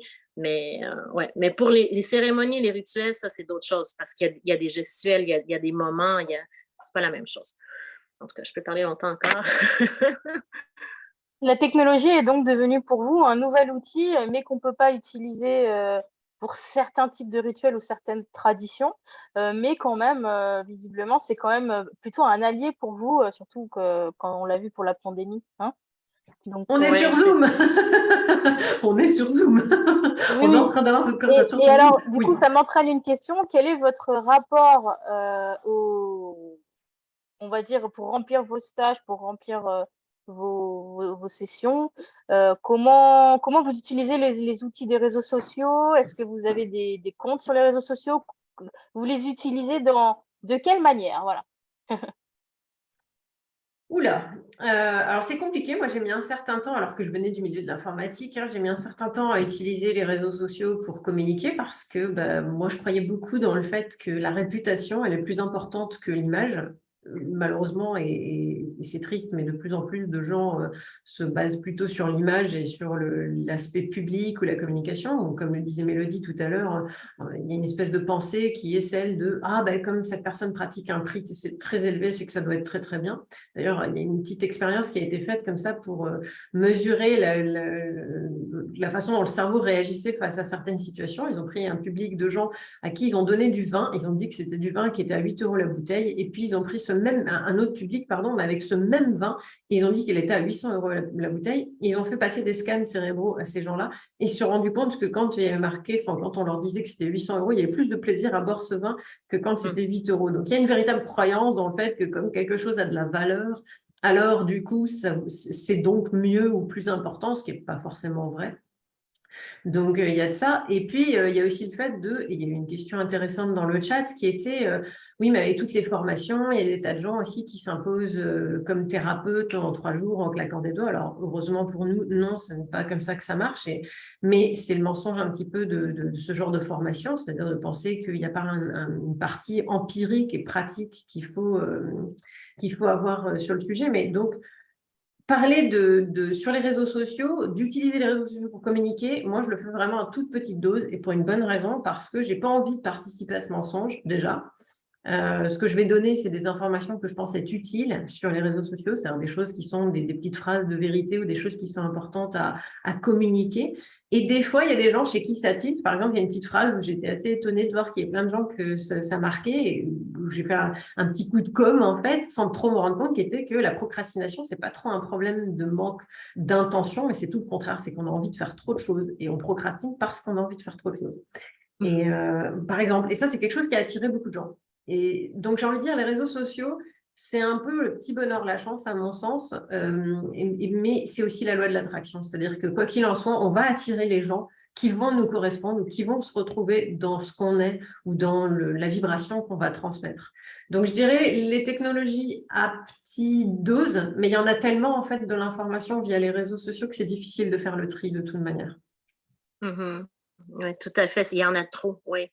Moi, j'ai des adolescents qui ont maintenant 17-9 ans et qui me disaient, mais maman, va sur TikTok, puis tu vas être millionnaire, tu vas faire des soins à distance, les gens vont liker. Puis c'est comme, ah non, attends, là, moi, je suis dans la 40 ans et plus, là, moi, dans mon cerveau, ça ne fonctionne pas. Mais là, va sur Instagram, va sur ça. Je ne comprends pas comment les jeunes d'aujourd'hui font pour pouvoir être dans tout, puis regarder tout, Snapchat, je ne sais pas trop, il y a plein de trucs là, en Europe, il y en a peut-être d'autres qu'on n'a pas ici, mais ils sont dans tout. Donc, les jeunes qui font des formations rapides et qui font des formations qui fait qu'ils deviennent thérapeutes magiquement après quelques jours, ben, ils sont agiles avec ça. Ça fait partie d'eux. Donc, ceux qui sont dans le 20-30 ans, ils se mettent à faire des pauses, des super trucs. Là, c'est comme, ils ont appris ça, ils ont été au cégep. Ah, vous n'avez pas le cégep. En tout cas, après le secondaire, nous, on a le cégep. Après, on a l'université. Donc, eux, ils ont fait leurs études en utilisant tous ces réseaux sociaux-là. Moi, j'étais à l'école, mais je n'ai pas utilisé ces trucs-là. Donc, moi, je suis de la vieille école qui fait que j'ai été poussée. Mais il m'a dit, fais ça, fais des vidéos. Je ne sais pas, moi, comment faire ces trucs-là. Donc, on est poussé à embarquer dans cette grande vague-là. Mais non, moi, j'ai de la difficulté. Mais je vais avouer bien franchement, depuis 2-3 mois, j'ai dit, OK, je vais essayer un peu plus. Donc, je fais des posts, je suis sur Facebook, that's it. J'avais ma page professionnelle, ma page, moi, Mélodie Gauvreau, Captcha, mais là, ma page professionnelle, elle a pris le bord un peu. J'utilise que ma page à moi, je parle de ma vie. Et oui, je suis beaucoup plus active, je mets des posts, j'écris des trucs, mais là, j'ai commencé à faire des lives, tu sais, je commence un peu, mais je ne suis pas super à l'aise avec ça. Et faire des stories aussi, ça fait 1 mois et demi, j'ai commencé à faire ça. Puis là, des fois, je me mets à faire 3-4 stories dans la journée, c'est addictif. Tu es comme, ah ouais, je vais mettre ça, je vais mettre ça. Mais non, mais c'est pas ça le but non plus, c'est pas trop d'en abuser. Mais quand je fais des cercles, je ne l'annonce pas publiquement parce que dans les sagesses ancestrales, c'est transmis de bouche à oreille. Donc, je ne vais pas aller brimer ce qui a été enseigné pendant des siècles parce que maintenant, les réseaux existent. Donc, s'il y a un cercle de femmes, ben, je vais aller inviter en privé et ceux qui sont invités vont pouvoir venir. Tandis que si j'ai, ben là, le voyage au Pérou, j'ai mis beaucoup de publicité sur ça dernièrement, mais j'ai été que sur Facebook et je n'ai même pas pensé partager dans d'autres groupes, je le faisais juste sur ma page. Donc, c'est une façon qu'on a été élevé aussi pour nous, en tout cas, je dis les 40 ans et plus, on n'est pas habitué à ça, mais les jeunes d'aujourd'hui, c'est rapide. Là. J'ai mes garçons, je les vois faire des trucs, ils font des montages d'images avec des photos, tout ça. Les jeunes thérapeutes de 25 ans avec leur tambour et tout, ils font plein de pubs, ils écrivent des super textes. Puis là, tout le monde fait « Waouh! » Moi, je suis comme « Aïe, aïe, moi, ça fait 25 ans que je fais ça, là. Puis je ne fais pas vraiment de pub, là. Mais je fais comme la même chose qu'elles. Mais eux, on dirait qu'ils sont les superstars parce qu'ils mettent tellement de publicité, puis c'est tellement bien fait. Puis je les honore et les valorise pour ce qu'ils font, bravo. Mais moi, je ne suis pas là du tout. Là. C'est une adaptation. Du coup, vous comptez sur votre clientèle fidèle pour remplir vos stages, puisque vous n'avez pas la même portée médiatique que ceux qui ont fait du marketing à tout va durant leur carrière, on va dire, publicitaire, on va dire. Comment vous faites pour remplir vos stages face à la concurrence?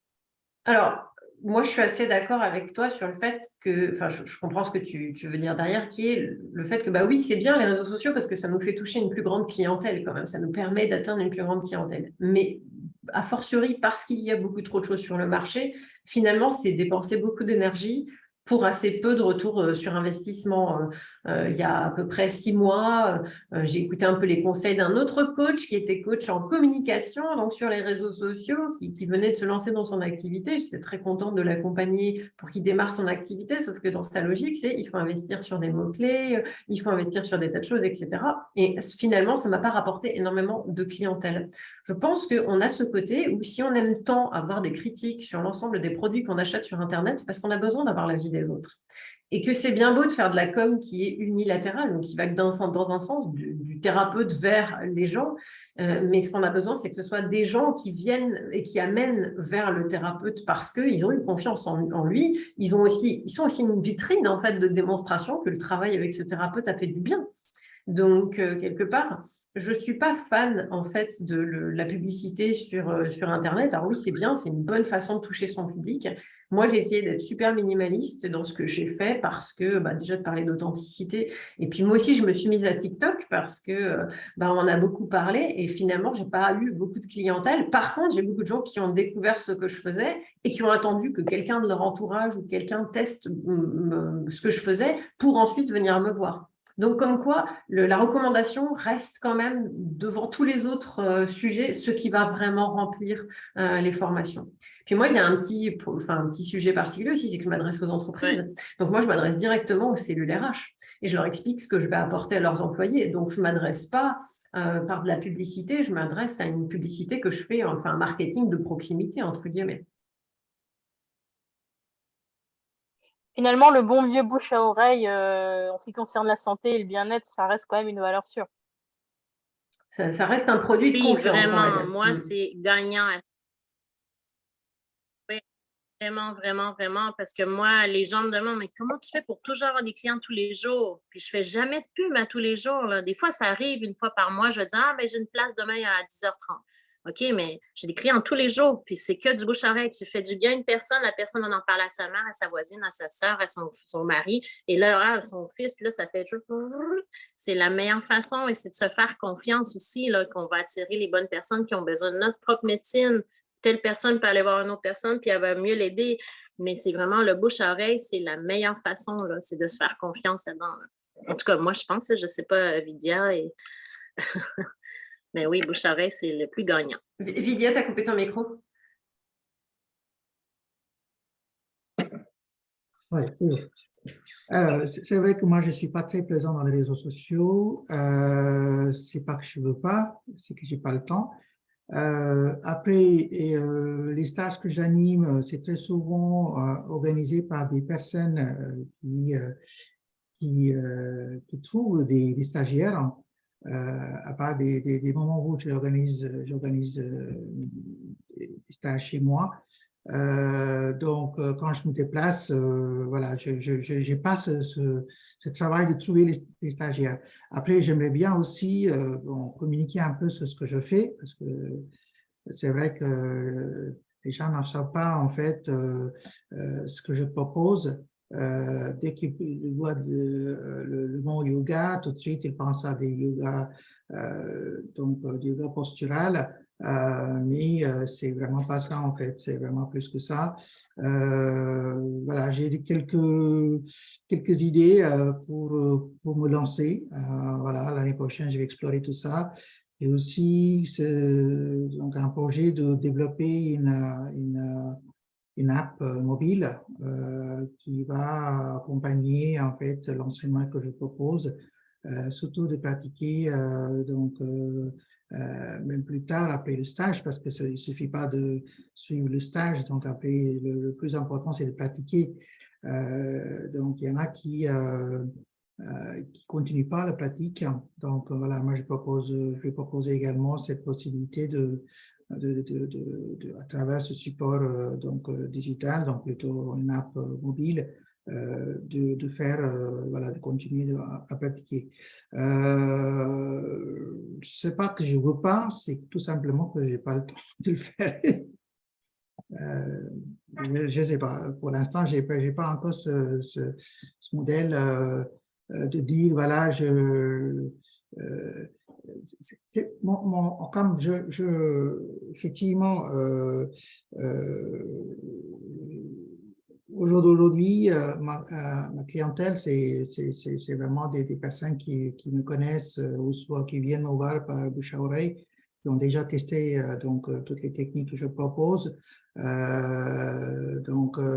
ne me suis pas mis sur Doctolib, même si je suis mon thérapeute, je pourrais, donc un peu comme Mélodie, pour pouvoir pratiquer, j'étais obligé de me former en hypnose pour déclarer mon activité ici en France, parce que c'est vrai que ce que je fais, c'est impossible de mettre dans une case.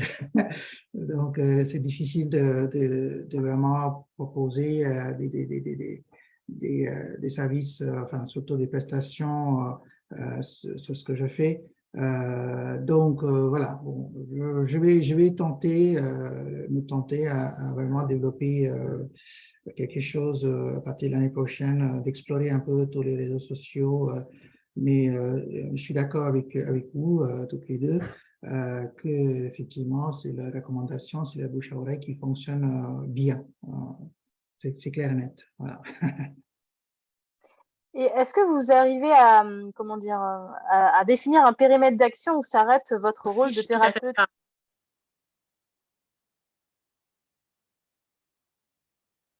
Ah, je ne sais pas si vous m'entendez. Oui, ben, je voulais juste dire que le temps a vraiment un lien aussi. Je me dis, mais comment que les gens passent autant de temps sur les réseaux sociaux? Moi, j'ai pas le temps pour ça. Je me dis, j'ai 3 enfants, où est-ce qu'ils trouvent le temps pour En faire tout fait, ça? Je sais pas. c'est une addiction, c'est-à-dire que la plupart des gens sont tellement dans un fond de solitude, ils se sentent tellement seuls. Les réseaux est là pour masquer cette solitude, en fait. Elle remplit le temps, justement, là où on se sent seul, là où on devrait avoir une vie de famille ou avoir des connexions avec les gens. On est beaucoup sur les réseaux sociaux.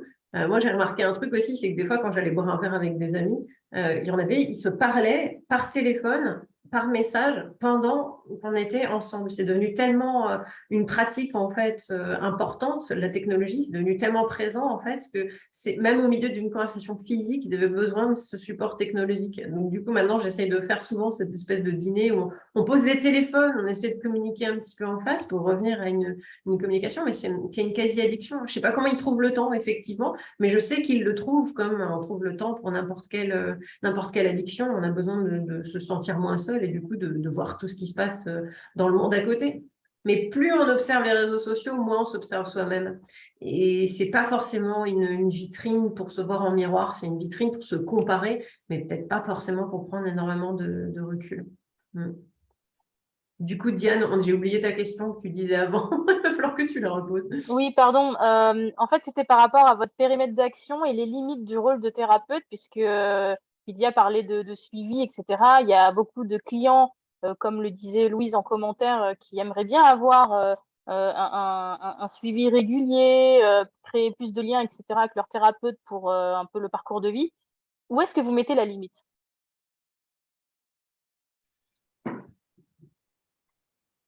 C'est dur comme question, hein. Je crois que la limite, elle s'impose d'elle-même. Je pense qu'en fait, il y a un moment où on sait bien qu'à un moment donné, si une personne, elle vient nous voir avec un problème qu'on ne peut pas résoudre, on peut pas. Déjà, la règle, en tant que thérapeute, on n'est pas là pour résoudre les problèmes des autres. On est là pour aider les autres à ce qu'ils résolvent leurs propres problèmes. C'est-à-dire qu'on va les aider, que ce soit dans leur énergie ou dans leur psychologie ou dans ces choses-là. On n'est pas là pour faire ce travail de résoudre à leur place. Donc, le périmètre, il s'arrête là. Tu vois ce que je veux dire? Quelque part, à partir du moment où on sait que de toute manière, on ne peut pas faire à la place des gens, ça s'arrête là. Il faut que les gens ils viennent avec leur intention de changer ou quelque chose et leur propre énergie dans l'intention de changer. Sinon, il ne se passera rien. Donc, notre périmètre, il s'arrête facilement dans la limite que on ne fait pas intrusion dans la vie des gens. Et puis après, je pense qu'il y a aussi le fait de, selon nos spécialités, tu vois, genre Mélodie ou Vidia, etc., travaillent beaucoup sur un aspect énergétique, psychique, psychologique. Alors, j'ai des dons depuis que je suis enfant, mais je ne les exploite absolument pas au niveau professionnel parce que je n'ai pas envie de le faire. Et du coup, je me suis orientée plutôt sur l'aspect psychologique parce que justement, j'avais envie moi aussi de fixer cette limite qui était de... Alors évidemment, ça me donne des indications. Il y a des informations que j'ai lors des séances avec mes clients où je vais voir des choses, où je vais ressentir des choses qui vont me donner des idées sur comment poser les bonnes questions, comment orienter un peu la personne dans une direction pour qu'elle aille chercher ses solutions. Mais je m'en sers absolument pas pour comment dire, bouger les choses chez les gens. Ma limite d'intervention, elle est aussi fixée par ce que moi, je fixe comme limite personnelle. Oui, ben moi, la limite, c'est vraiment si la personne, je vois qu'elle s'attend à ce que ça soit moi qui l'aide et qui, moi, donne de mon énergie, ben là, non. C'est vraiment, c'est tout. Moi, c'est ça ma phrase. Si tu veux t'aider, ben je vais t'accompagner. Si tu veux t'aider, je suis là pour toi. Donc, quand on me demande est-ce que tu peux m'aider, ben toi, est-ce que tu veux? Oui, OK, cool, ben je suis là pour toi. Mais si je vois que ça fait 2, 3, 4, 5, 6 sessions, ben après 6 sessions, si je vois qu'il n'y a pas un changement, moi, c'est ce que je dis aux gens, je ne vais pas te faire perdre ton temps et ton argent, là. c'est cool de me parler, OK, mais c'est parce que, est-ce que tu veux vraiment t'aider? Tu me rappelleras quand tu vas vouloir. Et c'est aussi l'autre truc, moi, que je suis assez sec avec ça. Des fois, on m'appelle, oui, bonjour Mélodie, je voudrais pas avoir toute la consultation, puis il peut connaître mes anges ou mon animal totem ou parler de plein de trucs. Je veux juste savoir mes vies passées. Mais quand la personne, elle me dit ça, mais moi, je dis désolée, mais je suis pas un animal de foire non plus. Tu sais? Je me connecte à ton âme. Donc, si ton âme va me permettre de voir une vie passée, OK. Mais si elle ne me permet pas, désolée, ça se peut que je ne vois pas tes vies passées parce que moi, je ne vais pas aller nourrir ton ego. Donc, moi, elle est là, ma limite. Quand une personne m'appelle puis elle me dit ah, mais je veux pas tel truc, je veux juste que tu me guérisses mon genou parce que j'ai une opération puis je ne réussis pas à m'en guérir. OK, mais il faut que tu comprennes pourquoi tu as eu ça. Et si je vois que la personne, elle veut pas trop, elle n'est pas ouverte, elle veut pas collaborer, puis qu'elle veut juste ça pour nourrir son ego, ben désolée, appelez une autre personne. Donc, moi, elle est là, ma limite aussi. Je le dis souvent que je suis pas un animal de foire, puis je trouve ça drôle parce qu'on m'appelle des fois. Ah oui, mais moi, je veux juste parler à ma grand-mère. Ben oui, mais moi, j'appelle pas les morts, là. C'est pas ça mon truc, là. Ma mère, elle faisait ça un peu, oui. Mais j'appelle pas les morts. Hé, la grand-mère, allez, elle veut vraiment te parler, viens-t'en. Je vais pas aller les déranger, là. Mais si pendant le soin, je me connecte, je fais une harmonisation, nettoyage énergétique et une grand-mère s'approche, je vais faire ah, est-ce que ta grand-mère s'appelle comme ça? Est-ce qu'elle. Oui, c'est elle. OK, cool. Ben, elle a un message à te transmettre. Mais non, mais je suis pas un truc que tu peux. Non. Moi, je sais pas ce qui va se passer à chaque session. Donc, à la limite à moi aussi. Merci beaucoup en tout cas pour vos témoignages. Est-ce que D'autres questions? vous auriez quelque chose à dire à nos invités qui s'intéressent à cette intervention? Si vous avez des recommandations, des conseils à donner pour les personnes qui ont envie de s'améliorer ou de trouver leur voie ou qui sont venus vous écouter. Oui. Ben, moi, ce que je veux vraiment dire, c'est justement, il faut se respecter soi dans toutes ses limites parce que quand on est thérapeute, on se donne vraiment. Quand on est un vrai thérapeute, on se donne vraiment, mais il faut se respecter dans toutes ses limites, surtout quand on a une famille. Moi, j'ai 3 enfants. Euh, c'est vraiment important de se respecter parce que comme ça, on peut respecter l'autre personne et on peut respecter tous les éléments, toutes les directions, tous les mondes invisibles. Quand on est dans la spiritualité, on joue avec quelque chose qui est très, très, très, très puissant. Quand on joue à une guérison intérieure, ben, ça va émaner de l'extérieur et on peut jouer avec beaucoup de choses. On peut libérer, purifier tellement de choses, mais ça peut, c'est un truc de, comment, effet boule de neige, hein? Donc, on guérit un truc, c'est sûr qu'on va trouver une autre problématique, puis là, ça guérit, puis ça guérit. Donc, c'est vraiment de faire attention et de mettre ses limites et de se respecter pour pouvoir respecter l'autre et respecter tout qu'est-ce que ça englobe. Parce que des fois, on peut se dire, oui, oui, moi, je suis capable, je suis prêt, mais c'est une grosse responsabilité. C'est une méga grosse responsabilité que, honnêtement, moi, je me dis, je ne voudrais pas nécessairement le faire, ça m'a été imposé, puis je le fais, puis je l'accepte maintenant, mais il ne faut pas chercher. Hein? Il y a souvent des gens qui sont comme oui, moi, je veux vraiment faire des bains sonores, je chante bien, je fais des trucs avec le tambour chamanique.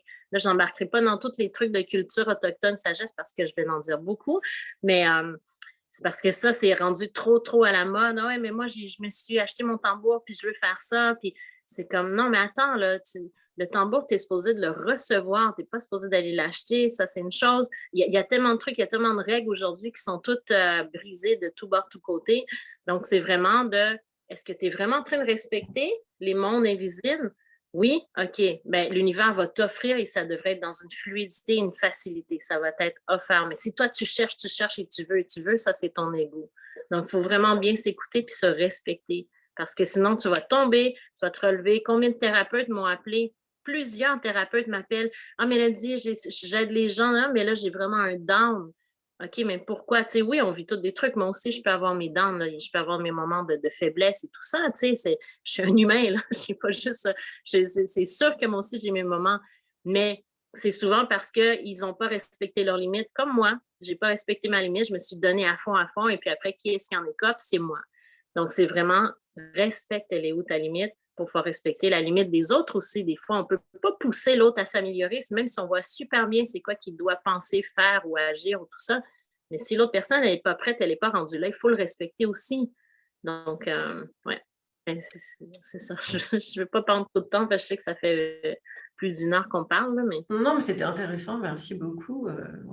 Moi, je dirais que c'est un peu la raison pour laquelle je me suis mise à accompagner des coachs, parce que je me suis mise à me rendre compte qu'il y avait beaucoup de coachs qui ne réalisaient pas en fait l'ampleur de ce que c'était en fait dans le travail quotidien.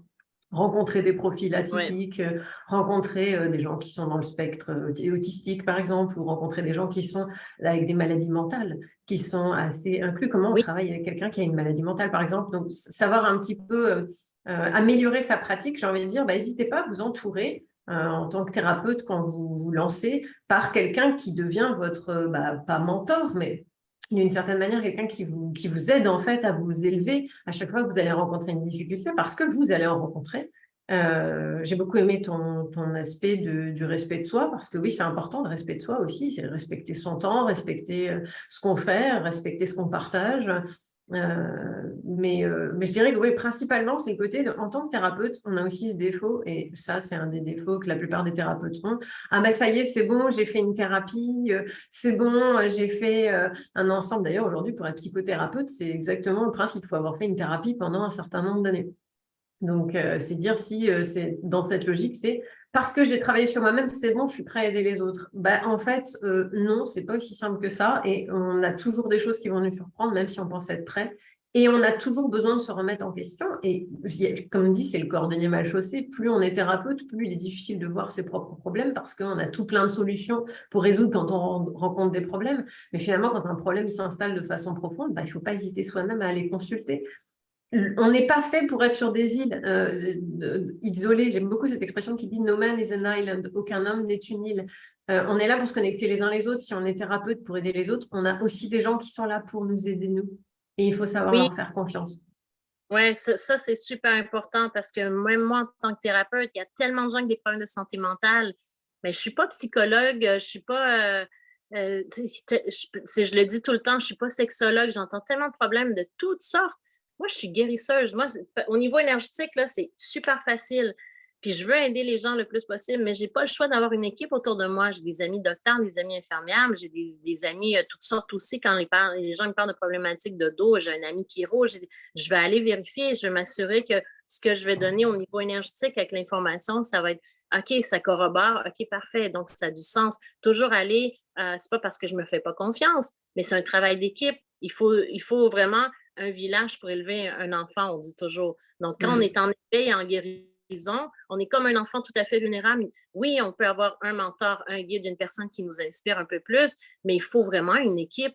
Donc, il faut aller s'assurer qu'on a toujours cette équipe-là aussi. Moi, je ne suis pas toute seule, là. J'ai plein de gens autour de moi qui vont toujours être là pour corroborer puis confirmer ce que je fais, ce qui se passe et tout ça, là, pour m'assurer. Les gens, ils me demandent « Ah, tu as déjà traité quelqu'un pour ça? Ah non, mais attends, je vais aller voir. » Je m'assure, je me renseigne, et puis après, oui, tu sais. Mais il faut une équipe, oui.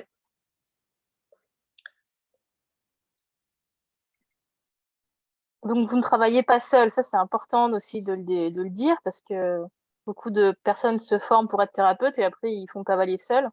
Et en fait, là, on se rend compte que finalement, vous pouvez aussi rediriger des clients vers d'autres personnes quand vous apercevez qu'il faut plusieurs personnes peut-être pour les amener, les accompagner. Ou qu'on n'ait pas le bon profil pour le faire. C'est-à-dire qu'on ne se sent pas à notre place de le faire. Il y a des gens avec qui on n'a pas le feeling. Ça ne marche pas. D'ailleurs, il y a un feeling qui doit passer dans les deux sens. Il y a le feeling du client vers le thérapeute et le feeling du thérapeute vers le client. Et si le feeling ne va pas dans les deux sens, le travail n'aura jamais lieu de façon correcte. Donc, ce n'est pas la peine de forcer la relation juste parce qu'il faut gagner de l'argent. Ça ne marchera pas. Au contraire, en général, on se met à gagner encore plus d'argent quand on accepte cette notion de on se rend compatible aux gens qui sont compatibles avec nous. Oui.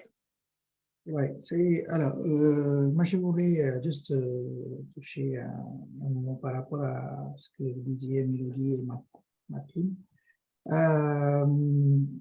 Très souvent, je suis aussi dans une association de thérapeutes.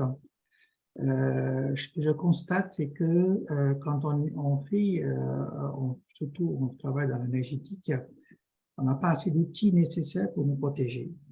On pense avoir des compétences pour toucher à tout, et sans savoir, on manipule un certain nombre d'énergies et finalement, on récupère pas mal de négativité.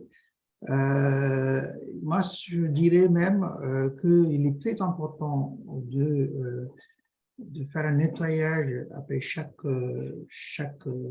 séance. Parce que il suffit pas de faire un auto-nettoyage donc sur nous. Quand on va, donc on rentre chez nous et si cette énergie existe sur nous, en fait, cette négativité existe sur nous, elle peut être transmise sans savoir à notre famille. Donc, il faut faire très attention à ce genre de choses. Donc, il faut quand même beaucoup insister sur la protection. Voilà, surtout quand on est un énergéticien ou on fait des soins, donc des soins à distance, parce que il y a certainement des énergies qu'on n'utilise pas. Si on ne sait pas, il faut dire qu'on ne sait pas, il faut envoyer la personne à d'autres thérapeutes compétents. Mais voilà, donc ça c'est très important, la protection. Je dirais même le plus important quand on est dans des thérapies d'énergétique et spirituelles en fait. Merci beaucoup, Lydia, d'avoir mentionné ça. Oui, c'est vrai. J'ai une petite expérience personnelle sur le sujet que je veux bien partager. C'est beaucoup de thérapeutes aiment beaucoup les pierres là en ce moment. Alors on porte beaucoup de pierres, etc. Et puis beaucoup de gens se mettent à porter des pierres de lune qui sont des pierres d'empathie extrême et donc du coup qui font qu'on capte énormément d'énergie. Puis après qui s'étonnent ils ont pris plein de choses sur eux. Ça fait un peu partie de ces choses il faut aussi connaître un petit peu l'environnement dans lequel on travaille ou avec les éléments avec lesquels on travaille. Et oui, se protéger, c'est important. Ça demande aussi de savoir un peu maîtriser son environnement dans lequel on travaille et les éléments qu'on utilise aussi avec son travail. Comme tu disais aussi, Mélodie, tout à l'heure, les gens qui prennent un tambour, ça y est, j'ai acheté un tambour, je vais faire du tambour, etc. Oui, mais c'est quoi l'énergie de ton tambour réellement, en fait, et qu'est-ce qu'il va produire réellement chez les gens? Beaucoup de gens ne savent pas trop, en fait, ils ne savent pas trop où ils vont. Il y a une espèce de côté un peu hasardeux. On n'a pas idée, en fait, que ça joue beaucoup. On a beau se dire, ah, c'est bon, mentalité positive, il y avait ce côté très positivité toxique. Non, mais je vais bien, de toute manière, mon esprit, il est clair, moi, je suis dans la lumière et tout. Non, ça ne marche pas comme ça. Il y a des moments, en tant que thérapeute, on marche dans l'ombre et ça fait même partie de notre travail que de marcher dans l'ombre. Mais parce que, justement, il y a des tas d'énergies qui existent. Elles sont différentes. Il y a des tas de situations qui existent. Elles sont toutes différentes. Et elles ne sont pas que dans la lumière. Excuse-moi, Mélodie, je t'ai interrompu. Vas-y. Non, c'est bon, je confirme ce que vous dites parce que moi, depuis le début, je veux le dire, mais j'ai toujours l'air de la fille qui parle que d'énergie. Là. Mais c'est important. Moi, je vais juste glisser rapidement en tant que guérisseuse. Ce qui est important, si tu penses être, parce que devenir guérisseur, oui, tout le monde peut devenir guérisseur parce que selon moi, on a tous des dons et des capacités, mais ça se développe à des moments différents où on s'est peut-être fait un pacte avant de s'incarner et dire non, je ne développerai pas mes dons, donc il ne faut pas trop forcer. Mais en tout cas, si tu veux travailler en tant que thérapeute, guérisseur, tout ça, ce qui est important, c'est de t'enraciner à tous les jours. Donc, si tu es toujours en train d'être instable, ben ça peut être difficile d'aider des gens. Donc, il y a des journées que tu vas faire « Ah non, mais là, il se passe tel truc dans ma vie, puis là, j'ai des clients plus tard, je ne pourrais pas. » Ben moi, j'ai des enfants, j'ai une vie, des trucs. Puis il y a des moments que je dis « Ah non, mais là, il s'est passé quelque chose de trop intense, je cancelle. » J'ai pas le choix, je mets ma limite, justement, je ne vais pas faire croire et que tout va bien et tout ça. Mais c'est important de s'enraciner, de se nettoyer énergétiquement. Mais dans ma maison, je fais les soins à distance de chez moi. Donc, je passe mon temps à mettre de la sauge, de protéger tout le temps ma maison parce qu'il y a d'autres gens qui vivent ici aussi. Donc, mon copain, mes enfants savent dans quoi ils se sont embarqués en vivant avec moi. Mais c'est vraiment, c'est une vie vraiment... il y a une sadhana, Vidya, tu dois savoir ce que c'est une sadhana. Donc, c'est vraiment à tous les jours faire les mêmes gestes qui font en sorte que, oui, tu es en dévotion, oui, tu t'offres, mais c'est de le faire à tous les jours, de le faire dans une bonne façon de te nettoyer, de te protéger, de t'ancrer. C'est des choses super importantes. Donc, il faut faire attention qui sont les gens autour de toi aussi. Fais attention à ton alimentation, fais attention à ta consommation, des drogues, de l'alcool. Ça, là, je parle en tant que personne qui est un passage comme moi. Je prends l'énergie et je la transmets. Je ne te donne pas mon énergie. Je suis un canal clair qui va t'aider à te guérir. C'est sûr que des fois, je vais donner un peu de mon énergie, tout ça, mais si moi, je ne suis pas connectée, que je n'ai pas d'énergie, sorry, mais je ne fais pas de soins. Si moi, je vis mes bad trips, ben, je ferme le magasin, il est fermé, là. Je ne vais pas faire croire dans mon ego, ouais, je suis capable.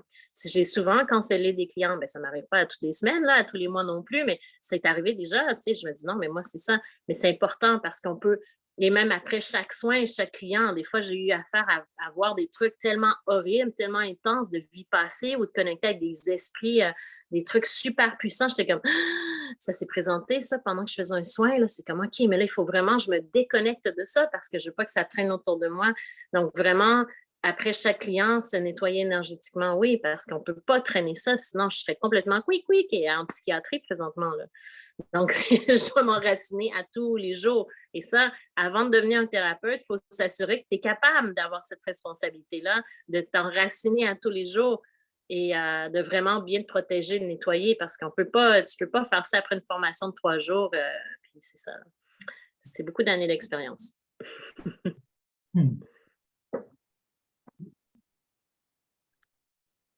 Oui, il n'est pas thérapeute qui veut, disait Louisa en commentaire. Effectivement, on tombe parfois sur des mauvaises surprises pendant un soin. Si jamais en plein milieu d'un soin, vous apercevez que vous êtes en difficulté, comment vous gérez ça? Quand nous, on est en difficulté ou le client? Si par exemple, ou même le client, vous apercevez qu'il y a un gros problème qui n'était pas prévu, comme tu disais, quelque chose d'horrible, comment vous gérez ça? Est-ce que vous demandez de l'aide? Est-ce que vous interrompez la séance? Est-ce que c'est déjà arrivé? En fait, à titre d'expérience, moi, je travaille même avec des gens qui ont des problèmes de perversion narcissique à l'intérieur d'eux-mêmes. Donc, je n'ai pas de problème à ce qu'il se passe quelque chose de négatif dans une séance. Je pense même que ça fait partie de ce qui va aider dans la thérapie, c'est-à-dire que j'accueille tout ce qui vient. Donc, quelque part, quand j'ai un problème, entre guillemets, en session, ce n'est pas un problème, en fait. Ça va nous amener à la solution. Donc, tout ce qui est là a raison d'être, entre guillemets. C'est un peu ma perception, mon ressenti.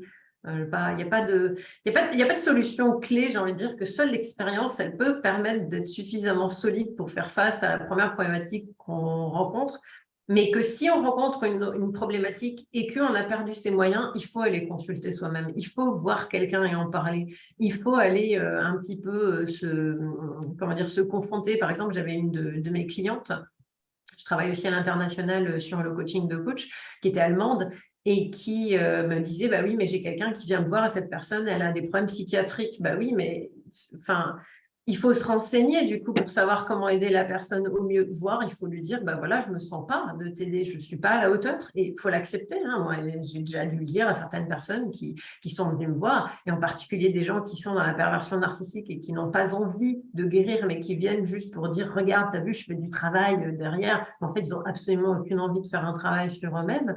Dans ces cas-là, moi, je leur ai dit, écoutez, je crois que je ne suis pas la bonne personne pour vous aider. Et puis, je ne me sens pas à la hauteur. Et puis, voilà, je vous invite à aller voir quelqu'un qui soit à votre hauteur à vous. Voilà, enfin, j'ai envie de dire, il faut savoir bien poser ses limites personnelles, bien se respecter, ce que disait Mélodie tout à l'heure, savoir se respecter sur où est le début, où est la fin, qu'est-ce qu'on fait, qu'est-ce qu'on ne fait pas. Mais il faut aussi accepter de temps en temps qu'on n'est pas là pour gagner systématiquement, hein, on n'est pas là pour réussir systématiquement non plus. D'ailleurs, même parfois, quand on a quelqu'un qui n'arrive pas à se débloquer d'une situation, etc., cet échec, c'est une leçon très intéressante, et pour nous, et pour la personne. Elle va voir ses résistances, et on va voir nous aussi notre résistance à accepter que l'autre, il ne veut pas forcément se guérir non plus.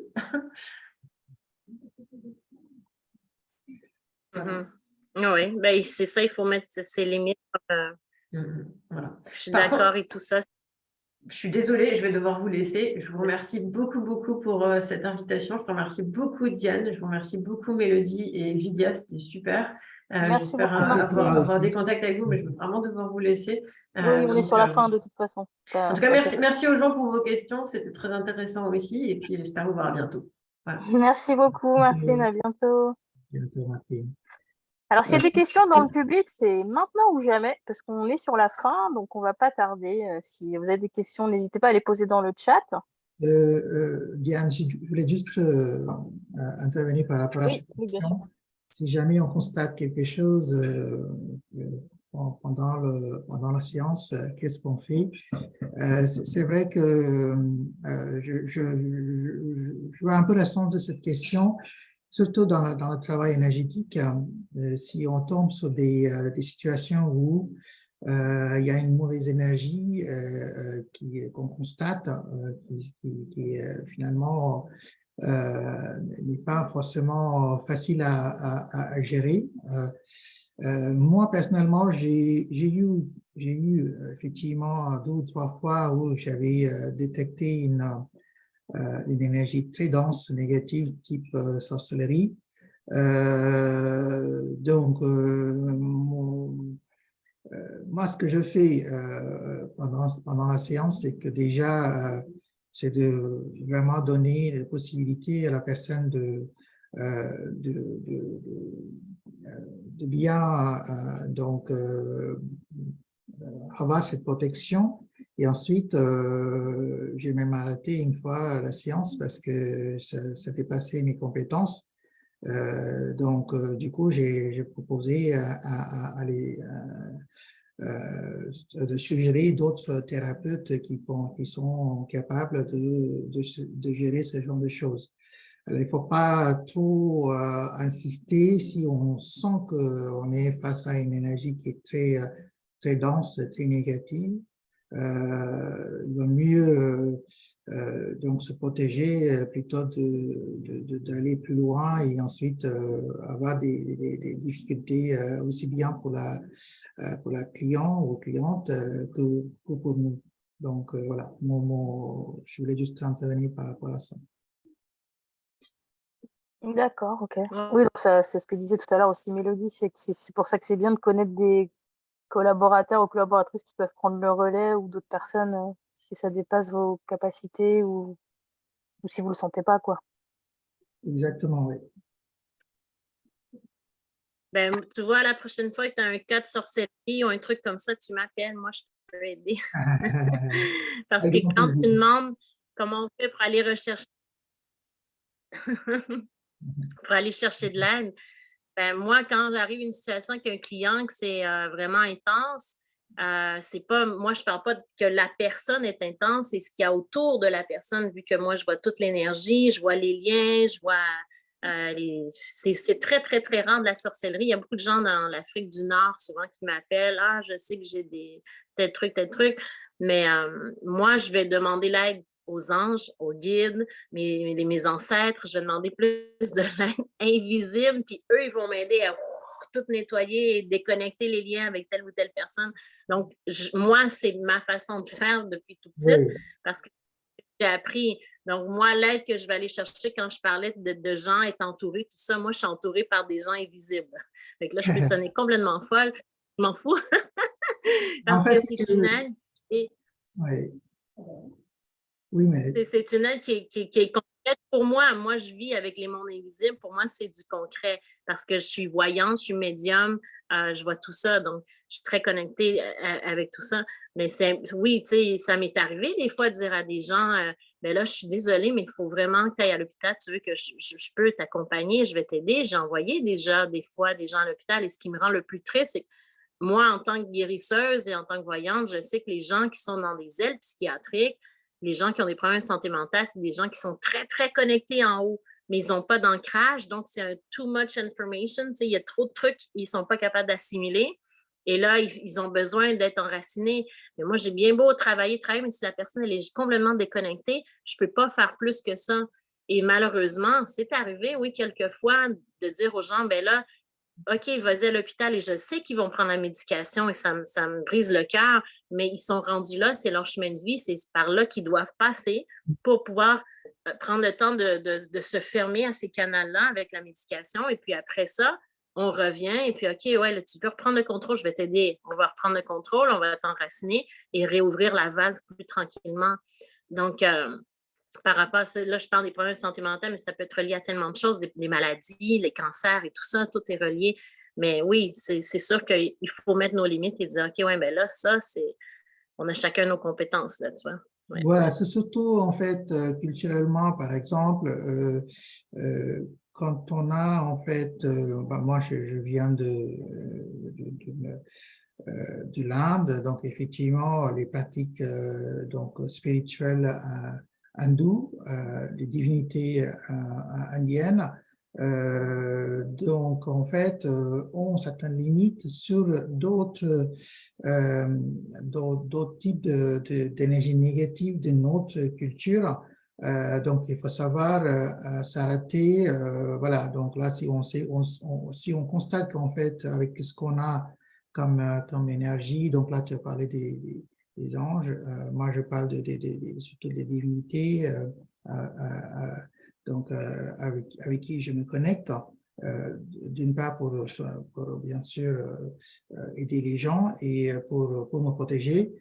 Je vois que face à moi, il y a une énergie négative qui vient pas forcément qui répond pas en fait forcément à ce que je transmets. Donc là, il faut savoir s'arrêter. Hein. Donc, je m'arrête tout de suite. Je dis, voilà, je ne suis pas compétent. Je vous envoie quelqu'un qui pourrait éventuellement vous aider. Voilà, c'est surtout ça, en fait. On peut avoir nos propres méthodes, mais des fois, il faut savoir s'arrêter où on n'est pas capable d'intervenir. Je vois qu'on a une question du public, des personnes qui souhaitent vous contacter. Moi, j'ai mis votre profil Facebook sur l'événement Facebook.